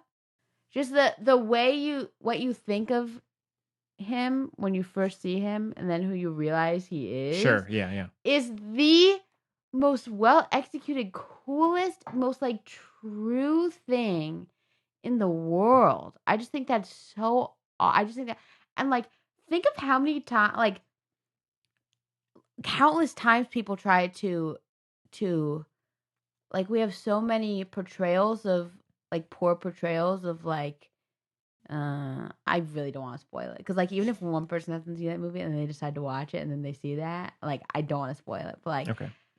It's so good. Like, Skins and everything. Like, so many shows have tried to do it and failed. And it's just so good. Like, everything he tries. Kubrick's not my guy. But everything he does. But that's just because we're on different sides. Mm-hmm. You know what I mean? But, like, everything he does, I see it. It's like, Your Man. Fincher? Yeah. They even have some of the same technique. Oh, totally. Like, yeah, he's I think very inspired by Fincher, I'd say. Well, vice versa, but yeah. Oh, yeah. Yeah, no. Fincher is inspired by Kubrick. Yeah, like, totally. Especially, like, like close-ups and kind of, like, utilizing without personifying objects. That's very Kubrick, and Fincher loves doing it. Like, giving them motion and music without, like, personifying them. Yeah. Like, that's very... And the framing as well, especially. Oh, yeah. Yeah.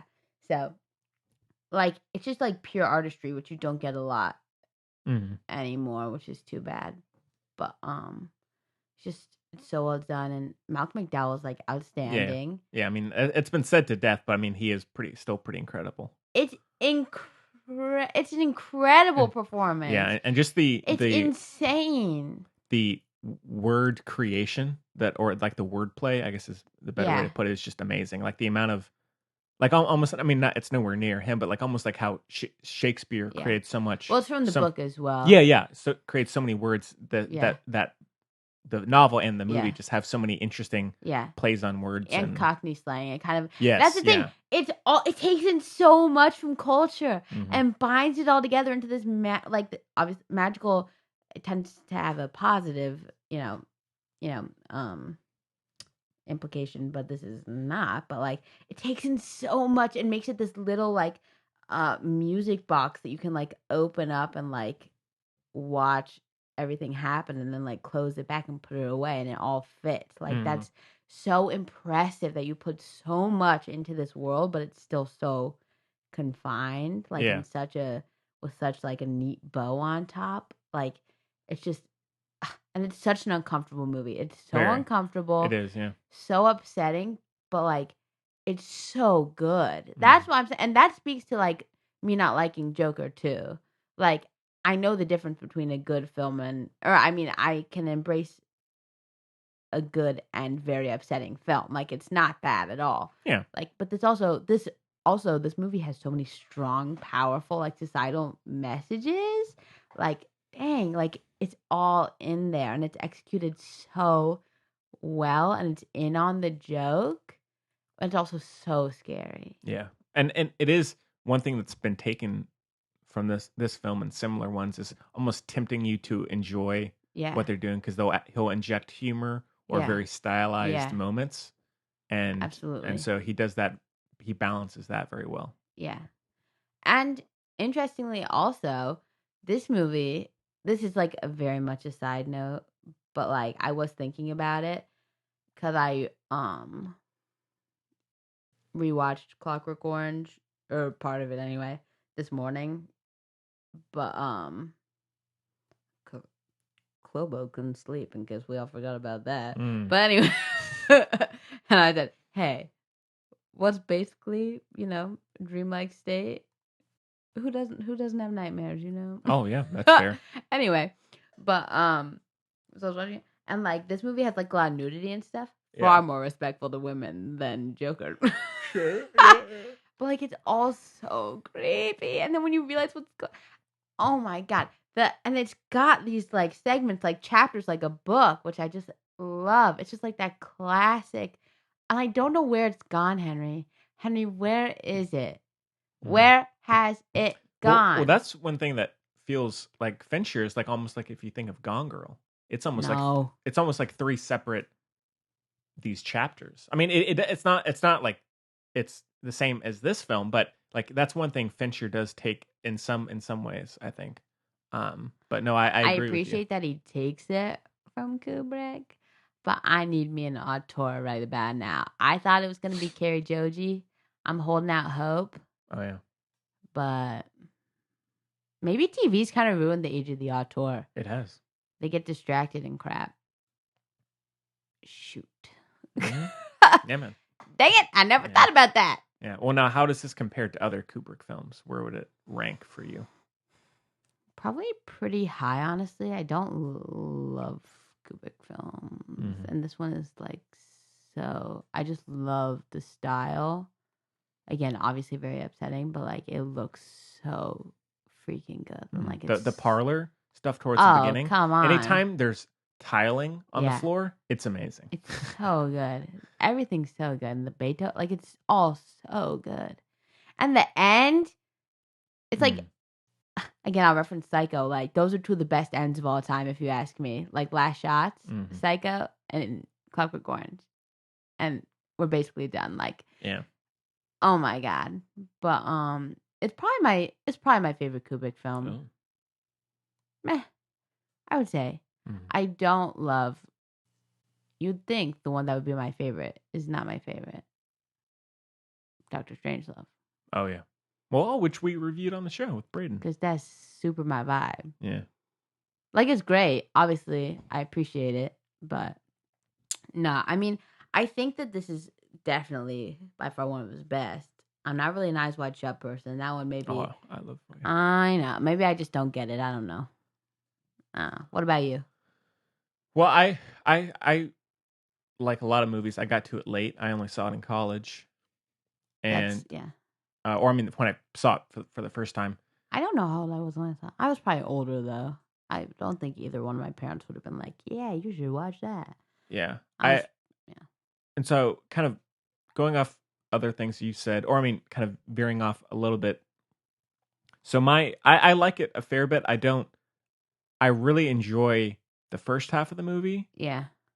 That's getting into his psychology, but I really find that once he gets out, I find it really drags. Really? Yeah. And so I wish it either could have been shorter or there could have just been more time spent in that first half storyline, because because I really find in that second storyline that I really get kind of bored, and maybe it's just even more from a visual perspective. I find it really dulls down in its visuals, but nevertheless, the first 20-30 minutes where it's just the gang going around doing things is one of the most insane pieces of cinema I would say ever, and I think of course, the classic Oh man. eye-opening thing Yeah. where he's having to watch the video.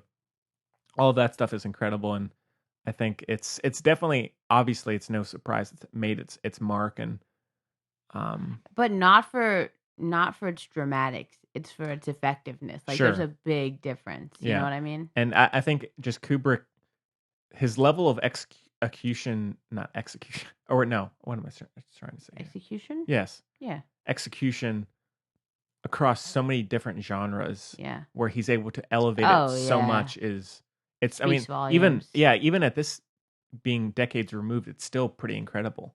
Oh, Just going 100%. from this If not to more so, because like I said, we've really gone backwards with yeah, like going from this, to Full Metal Jacket and yeah. Eyes Wide Shut and all these Crazy. different movies where he's able to master a genre so well Yeah. and make every part of it memorable in so many different ways. And I think especially in terms of how the camera is moving in this Oh is yeah. amazing. Just these weird like Dutch angles and these just constantly moving around And these. not obnoxiously so. That's the thing. No. It's like also, it's like it must literally be, which might be why his movies take so long. Like literally, just like you know how when you're reading a book, you picture what's going on.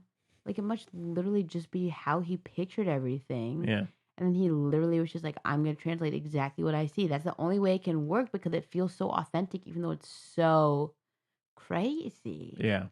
Like you know what I mean? Mhm. And another thing, like he's known for letting actors just like live their lives. Like he's like, that's what I hired you for, Mhm. which I think really fits into the whole idea that it is like I kind of said, like players playing in a little set that you kind of like peek into. You know what I mean? Yeah. Especially in a movie like this. Yeah. But also, again, really speaks to Malcolm McDowell. I mean, it's such an incredible It really performance. is. And this is the thing as well. Like, this to me is so much better than Joaquin Phoenix's performance. Like, just like miles better. And they're very similar characters, Mm. you know? Yeah. Yeah, it's it's I don't know. It's so It's very good. It would be like, but like I said, I think there are a few issues with it, and so I mean, it would be kind of towards not at the bottom, but I mean, kind of maybe in the middle of his Really? filmography for me. What's your favorite? I would say The Shining. Oh, yeah, you're basic. Yeah. No, Well, I mean, no, everyone knows The Shining's amazing. no, I mean the thing is, I did just a few months ago. I did rewatch. You know what's coming out? Yeah. Oh yeah, Doctor Sleep. Yeah. Doctor Sleep. Um. Henry and I were watching the trailer, and I went, "Oh yeah," and I went, "That's gonna be bad, but we're gonna love every second of it." Yeah.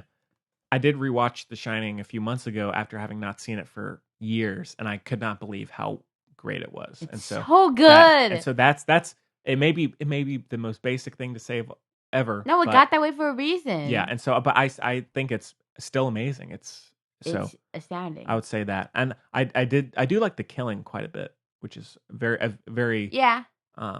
Me too. which Nolan takes a lot from as well. That movie especially. Our guy. Yeah. So, yeah, it was. It's harder to keep talking when you really love something. Also, it's been talked about to death. But Yeah, it's and such so a good I comparison. don't want to say.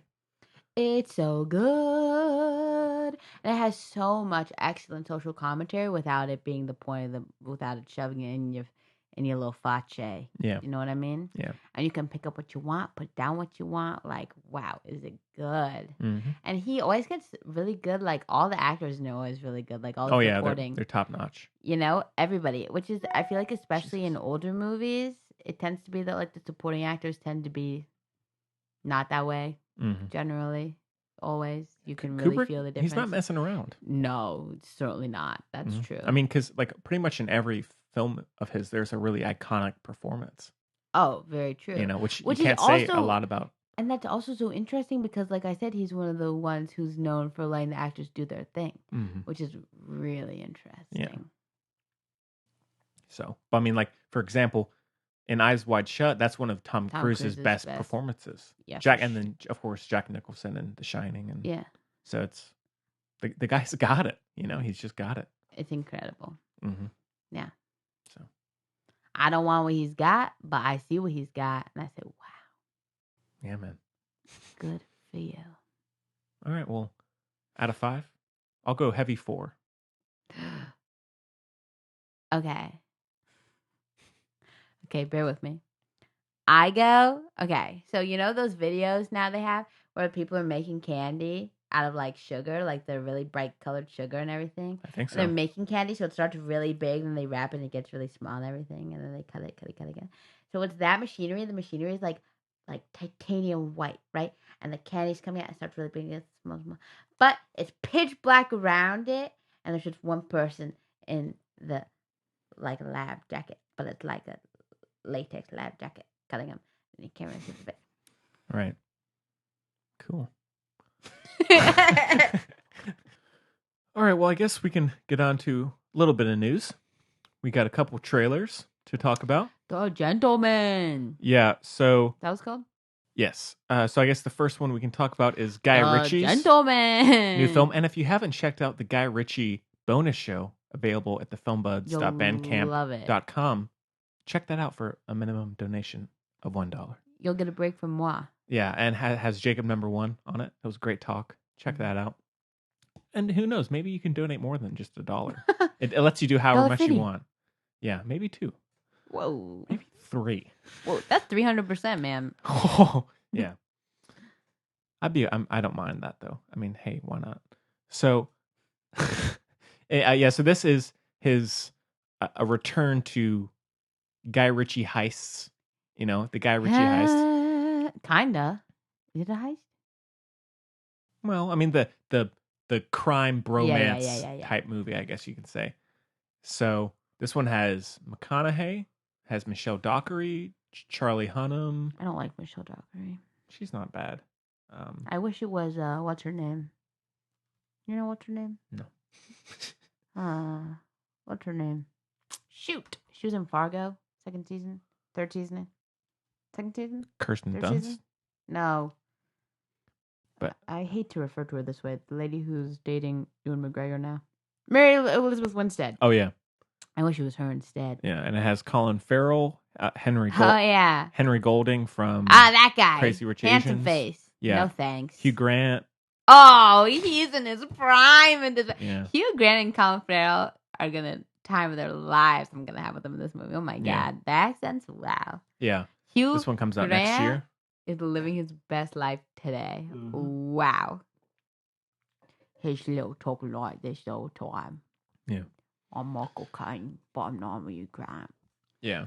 and I'm blackmailing you. Mm. Well, now this may be a hot take, Chloe. You think it looks bad?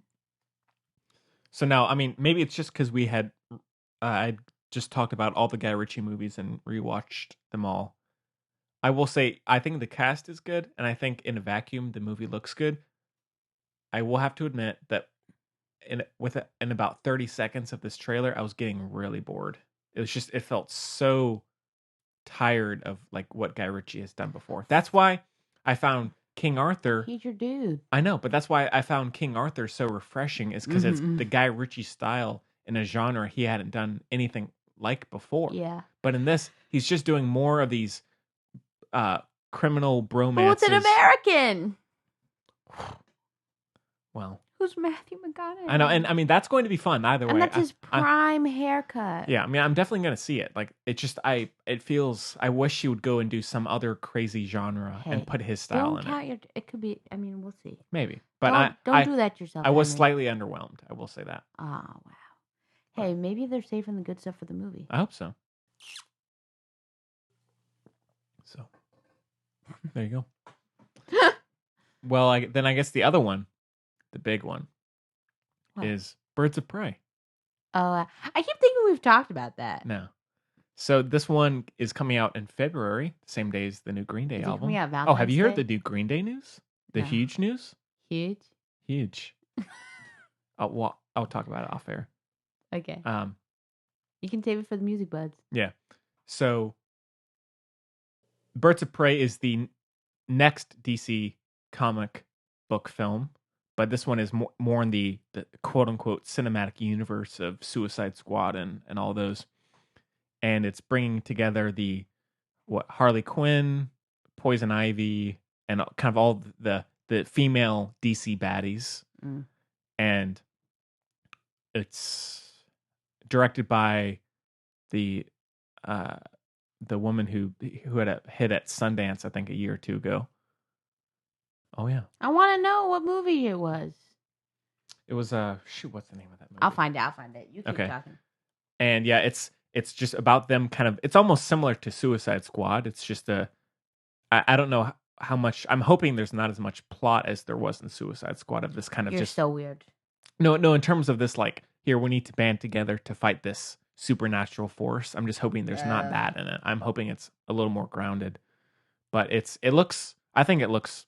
I'll say this now. I haven't seen the full trailer for Christopher Nolan's new movie, and it could change. But I would say this is my most anticipated.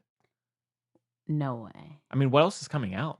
Is there? I mean, there's new Wes Anderson, Christopher Nolan. but I need to see the trailer. I need to see. I see. Yeah, I need to see the full trailer. I'm sure that will top it. But for right now, I can't wait for Birds of Prey. I think more than anything, I think the costume. I don't know what you're talking about. Hmm? I don't know what you're talking about. This lady who wrote this movie wrote this stupid looking movie with Rosario Dawson She wrote Bumblebee, and but the Katherine Heigl that looks so freaking stupid. But the director did something. Did she? Yeah. Okay, well she did one other movie, so that'll make it easy. It was called According to My Mother. I thought that was at Sundance. Might have been. Oh no, she did Dead Pigs. That didn't come out yet. At Sundance it did. Oh. Yeah. So. Yeah, she had a hit at Sundance, I think, this past year. But anyways, but above all, I think the costume design is incredible. I love the look of Harley Quinn in this. I think just the colors, the weird, mishmashes of different fashion. It's just awesome. I think it looks great. And Chloe, I think it looks like a hoot and a half. I think we'll see. I think she might get on my nerves, but also I love Margot Robbie, so can't be too mad. Yeah. And Ewan McGregor's going to be an amazing villain. So. Yeah, for sure. So good. My God. His look is everything. Yeah. That one comes out on the 7th of February, 2020. So keep an eye out for that one. And but I don't like all the Mr. J. I don't care. Ugh. So we'll see. You know what I mean? I think that's just, is that a little post Joker cynicism? No. There's too much of it. Yeah. I agree. There's too much Joker. Let's get Jared Leto back, There's right? oh my God. There's other people, you know? Mm-hmm. Penguin. Give the Penguin some love. Yeah, that's Jonah Hill. That is so rude. It is. That's what he's playing. What? Yeah. He's being considered. I'm not saying Jonah Hill is the Penguin. Wait, are you actually serious? Yeah. Is he actually playing the Penguin? He's being considered for it. For the Penguin? Yes. I thought it was an undisclosed bad guy. I think it's the Penguin. Okay. I could be wrong. I read that somewhere as where he is under consideration for the. Okay. I was not saying Jonah Hill, you're the Penguin. I was saying he's being considered for it. Okay. All right. No hot take there.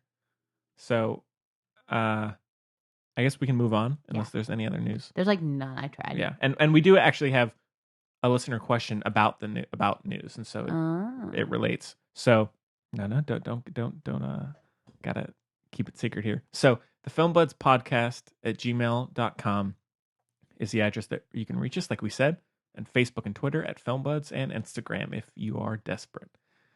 So we'd love to hear from you, new listener, or if you've been Mother listening of for cute clubs. Yeah, Cubs.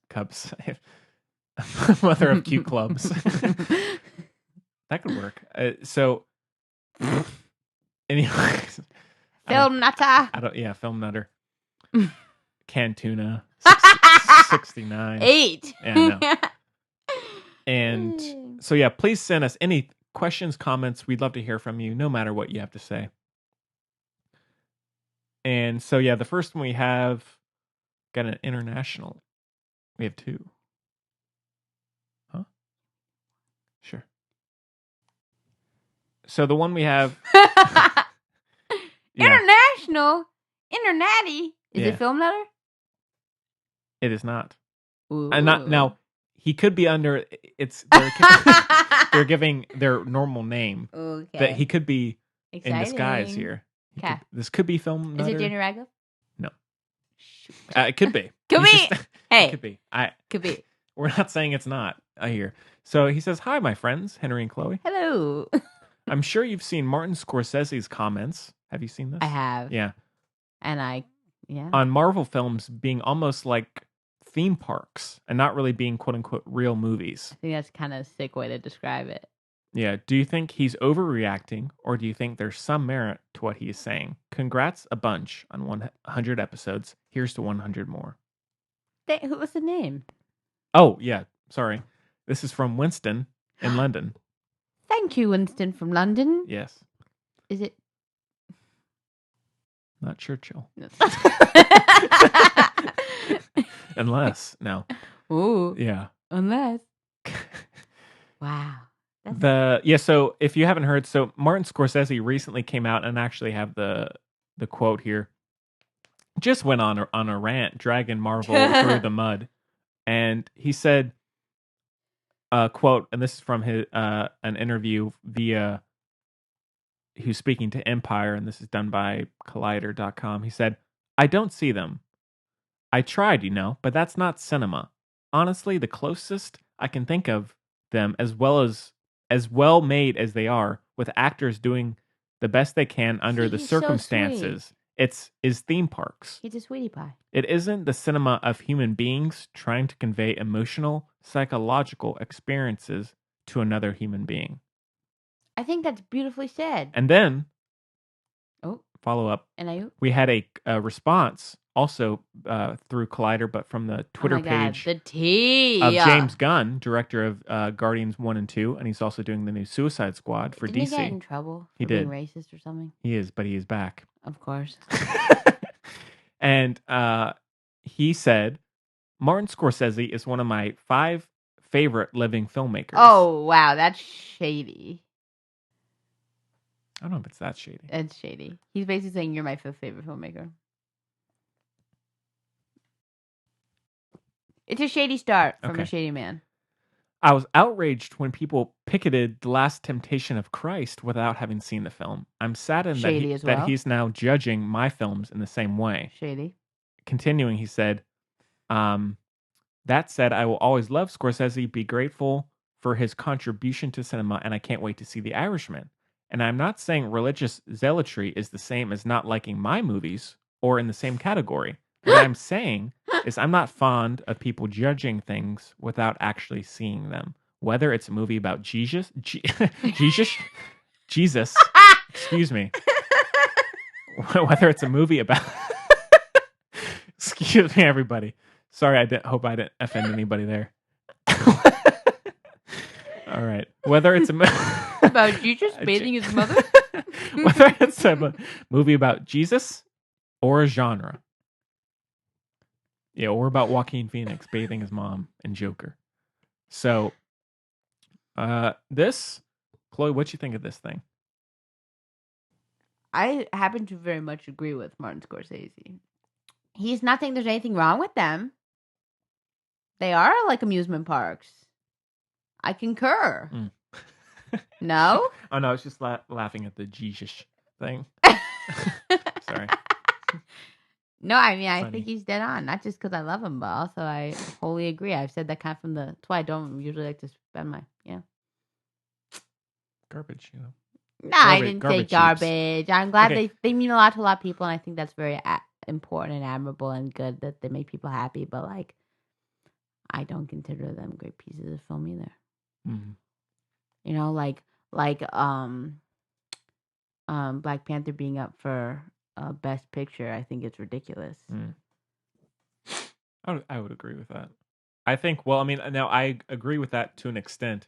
I will say I agree with James Gunn in terms of having not really seen many of them. That's, I think, like, I mean, that's like if someone said, how much does he need to see? But there's a lot of them. He's a master, though.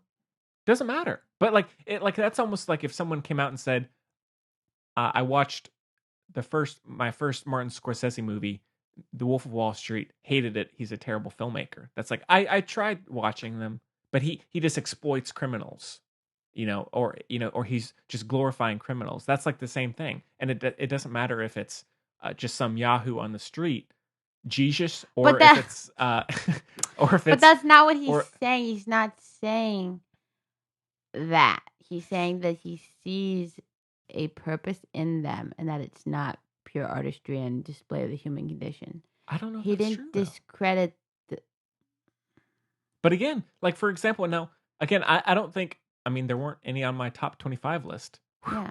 Dodged a bullet there. But like for example, like Endgame, Avengers Endgame that just came out, like that. I mean, it's not groundbreaking, but it's still dealing with these characters who are dealing with loss, and that's a perfectly human Sure. condition that I'm sure a lot Yeah. of people could relate to. It's like this person is gone from my life suddenly, and I can't deal with it. I suppose. I think And I think there is art to it. I mean there's definitely art to it. That's fair. But I think I see what you mean, but I think, well, like I said, I'm not as eloquent. I think he phrased it very well, saying it's like an amusement park. Mm. It's certainly worth it to go to an amusement park, not Worth the always a ride. museum. You know what I mean?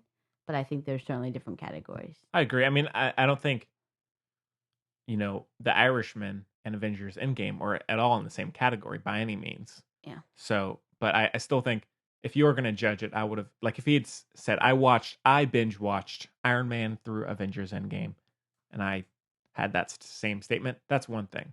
But I think he should have at least seen the majority of them. I think otherwise, I don't really get behind fully what he means.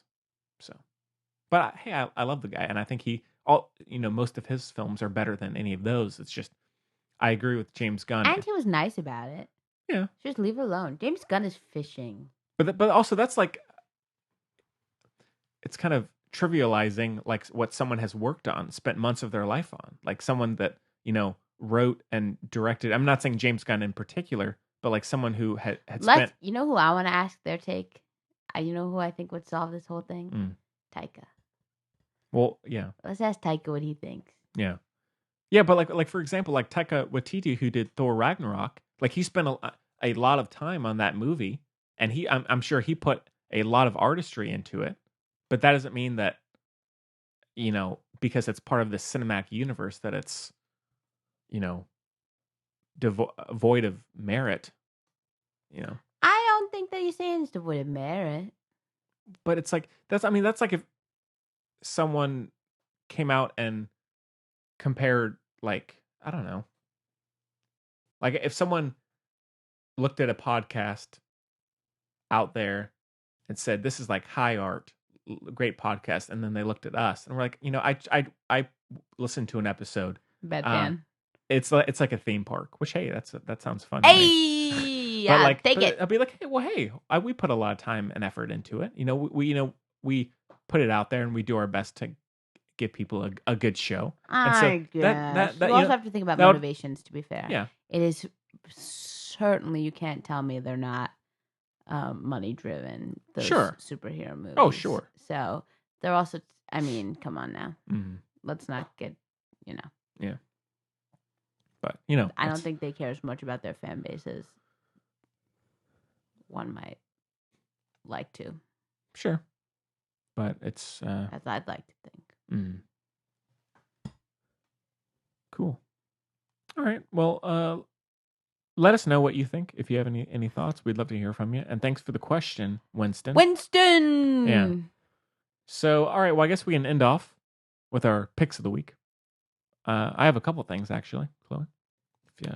I have two things. One's a book. I don't know if that counts. Yeah. It's called Saturday Night Ghost Club. It'd make for a very good movie. Okay. So get on that. Not a very long book, so check it out. No pun intended. It's a little library joke. Classic. Thank you. That's like the joke in It Chapter 2, right? Oh my God, I love that movie. I know. And then I watched the first episode and a half of Election, literally on Netflix. I watched it solely because I was like, I have not had a pick of the week in weeks, and that's so irresponsible. So let me just hop on this real quick. And I don't know how to feel. I think it's weird that they have like 35-year-olds playing high schoolers. And it's that classic thing of like, did I say Brian Murphy? Yes. Isn't it Ryan Murphy? Ryan Murphy is the guy who did American Horror Story, yeah. I meant Ryan Murphy earlier. Okay, that makes more sense. So Ryan Murphy, Man, he's killing it these also days. did Jeez. this. Oh, did he? Yes. Wow. But it's also that annoying thing of like, they're all super rich, so they have time for all this mishigas that nobody else has time for, you know what I mean? So it's very not relatable, so I don't really know how to feel about it yet, but it's also kind of interesting, and it kind of pokes fun at, like, it's still got the Ryan Murphy things that everyone loves, like, it talks, like, but also it makes fun of, what's her name? That girl who pretended to be the girl who killed her mom. She's in, like, a wheelchair. Everyone thought she was sick, and there's Joey King and Patricia Arquette. Yeah. Anyway, that whole thing. So it's like a riff of that. But the acting's really good. Like Zoe Deutsch is really good. And I didn't even recognize her. Jessica Lange is really good in it too. But like what's his name? I Love You, Evan, whatever his name is from that Broadway show. He's like not my guy, but I don't know if he's supposed to be. Gwyneth is good in it. Again, she's basically a Margot Tenenbaum in it. So, that's the vibe. Yeah. But I'm definitely not sold. Again, it's very unrelated. Like, it's very like, okay. Which I'm getting sick of it. Trailer for Insatiable 2 came out. I'm ready. I liked Insatiable a lot, so. Nice. I'm excited for that. But that's basically all I have at the moment. All right. Well, I'll mention I watched Between Two Ferns, the movie. Where? Netflix. It's on Netflix? Yeah. Why didn't you recommend it to me? I would love that. I don't know, man. Come on. And so this is if... Gemma and I got to watch it. We love Between Two Ferns. Yeah, so Between Two Ferns is the Funny or Die show with Zach Galifianakis, where he'll do these fake or mock interviews with different actors and celebrities. And Obamas. Yeah, and I mean, it's a great YouTube series, and I've really enjoyed it. And this is a movie version where he is forced, in order to keep the show going, he needs to travel around the country to interview a bunch of different actors very quickly to kind of get a big project going again and get the populace back on his side. And I gotta say, it's okay. Aww. I was pretty disappointed. Aww. It starts off well, but there's so much boring plot of this road trip, and he's dealing with these different character dynamics, and it's just not that interesting. And honestly, like the classic Between Two Ferns types of interviews are just like quick. They're just super in and out, and you don't really get time to enjoy those as much. And so it's okay. It's watchable, but I was a little disappointed. There are a few good cameos, like Tessa Thompson's in it. It was cool. Wow. Yeah. McConaughey is in it. My man! Yeah. And so it's okay. A little underwhelming, kind of forgettable, but it passes the time.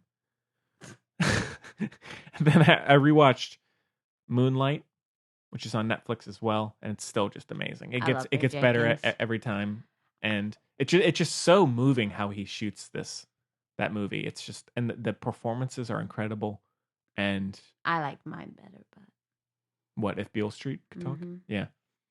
And which is on Hulu. I need to rewatch that. I haven't watched it since the theater. But yeah, it's Mahershala Ali he's so good in it. He's good. Yeah, and so is his girlfriend in it?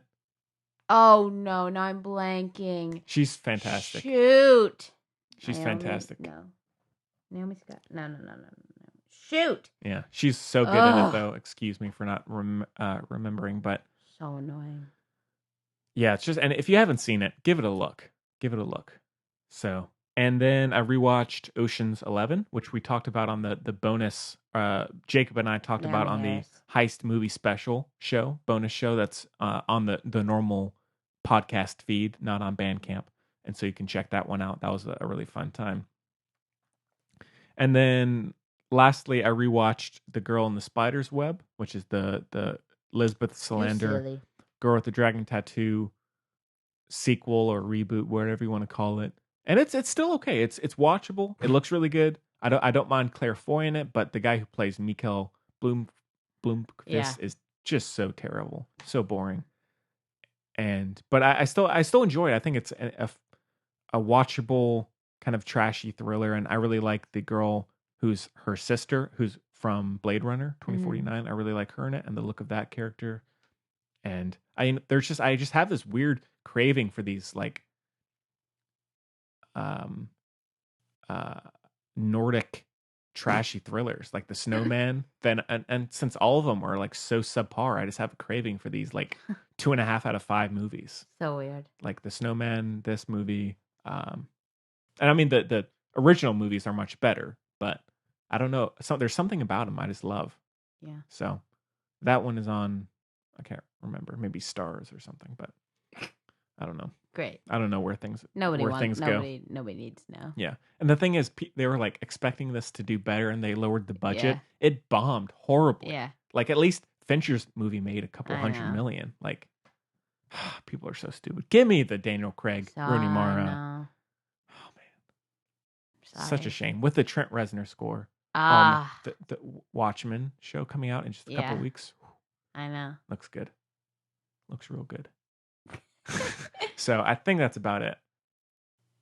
That's about it. Well, lovely. Yeah. Henry, Oh, I'm exhausted. it's been a great hundo. Yeah. And so, yeah, Thank you for having this me. is, episode 100, people. If you didn't hear that at the beginning, episode 100. And so here's the 100 more, like Winston Like said. Winston. Yeah. And next week on the show, I guess the Addams Family, that's coming out next week. No. No? No Charlize Theron? No. No Finn No. Wolfhard? No. No. You're selling on him? Yep. Well, we'll figure something else out. Man, I'm so disappointed that the new Natalie Portman movie is supposed to be terrible. I don't care. The I'm gonna Noah love Hawley. it. I'm gonna see it, but I love Noah Hawley. Everyone can shut that fuck. yeah, I was a little disappointed though. But Good. I haven't even been seeing screenings for it around here. I thought it was supposed to be out already. I think it's one of those where people decided it's bad. Yeah. So if that comes out soon, we can do that. But we'll figure it out. We'll figure it out. And just stay tuned on social media and all that, and send us emails. Yeah. With whatever. I don't care. Just dying to know. So, well, Chloe, thanks for being here as always. Thanks for making it through Joker last night. We had a great little post movie talk as well. Post movie chat. We strolled around the theater a couple times. Yeah, and thanks for all of the time that you've put into the last 100 or the last however many you've been on. Thank you, Henry. Yeah, and here's to you already said that. continuing. Okay, to keep going. Safe, you know. And thanks to Always. everybody who's listening, who's been on the show, who's helped us, who's sent in questions. You're cool if you have. You are. You're cool if you will. And so, yeah, thanks for all of the support. Don't forget to check out thefilmbuds.com, which again, has been redesigned. It's Looks beautiful. great. Looks great. I'm putting more and more of the earlier shows on there, like vlog. So that's cool. The Music Buds, stay tuned for episode 3 Your hair of that. looks great today. Oh, thanks so much. Mm-hmm. Had a Your shower. beanie kept falling off during the movie. It did. Well, because we were tilted up, and it was like, whoosh, whoosh, yeah. whoosh. It was. I was basically out of my chair. I was really trying to slink out of there. She was. I was trying to Sandman my way out of there. Yeah. So, but yeah, stay tuned for Music Buds episode 3, and if you haven't listened to that show, check it out. Check it. Donate. Themusicbuds.com is there as well. Check it. Stuff, and so we have a lot of stuff. It's us talking. Check out all of it. We don't, it's fun. And sometimes it's even more fun than this episode where I made y'all sad. It's okay. I'm sorry. Hey, I made me sad too. If Joker made you sad. Better, I cried. You're gonna make. I almost cried yesterday at soccer as well. Oh wow. Yeah. Someone got shucked. What a roller coaster. Someone got shucked, and I got so mad because it was unjust. I started crying. I said, "Hey, watch it." I wish I could have seen that. Yeah. I don't cry nearly as much as you. Maybe I should try. Who does? I don't. Maybe I. It's good though because I have a dry eye. So no. See, the thing is, like, whenever I even tear up, I like if I cry one night, not saying I do that, but I'm saying if I cry one night, like the next day, my eyes are just so dry for the whole day and are Really? so tired. So I'm like, You don't have a lot to spare? no. So I'm like if I'm in the mood to cry, I'm like, no, let's hold it back. Let's hold it back. Because you got school tomorrow. Let's not. You're gonna be going in and out of Yeah. consciousness. Wow. Hold it back, Henry. Hold back the tears. Shoot. I'll get you some eye drops and you can cry whenever you want. Oh wow, that's comforting. Yeah. So, anyways, thanks again to everybody. We love you. Henry, you're perfect. You're perfect too. Thank you. Let's check out whatever movie we're seeing next week. Heck yeah, let's do it. You know, let's do it. So, all right. Not Well, Adam's Family, to be clear. Okay. I've had enough freaking Adam's Family reboots. true. I might see it anyways, but I know. Not with me. so yeah. Well, we hope you enjoyed the show, Half as much as we did. and we'll see you next time.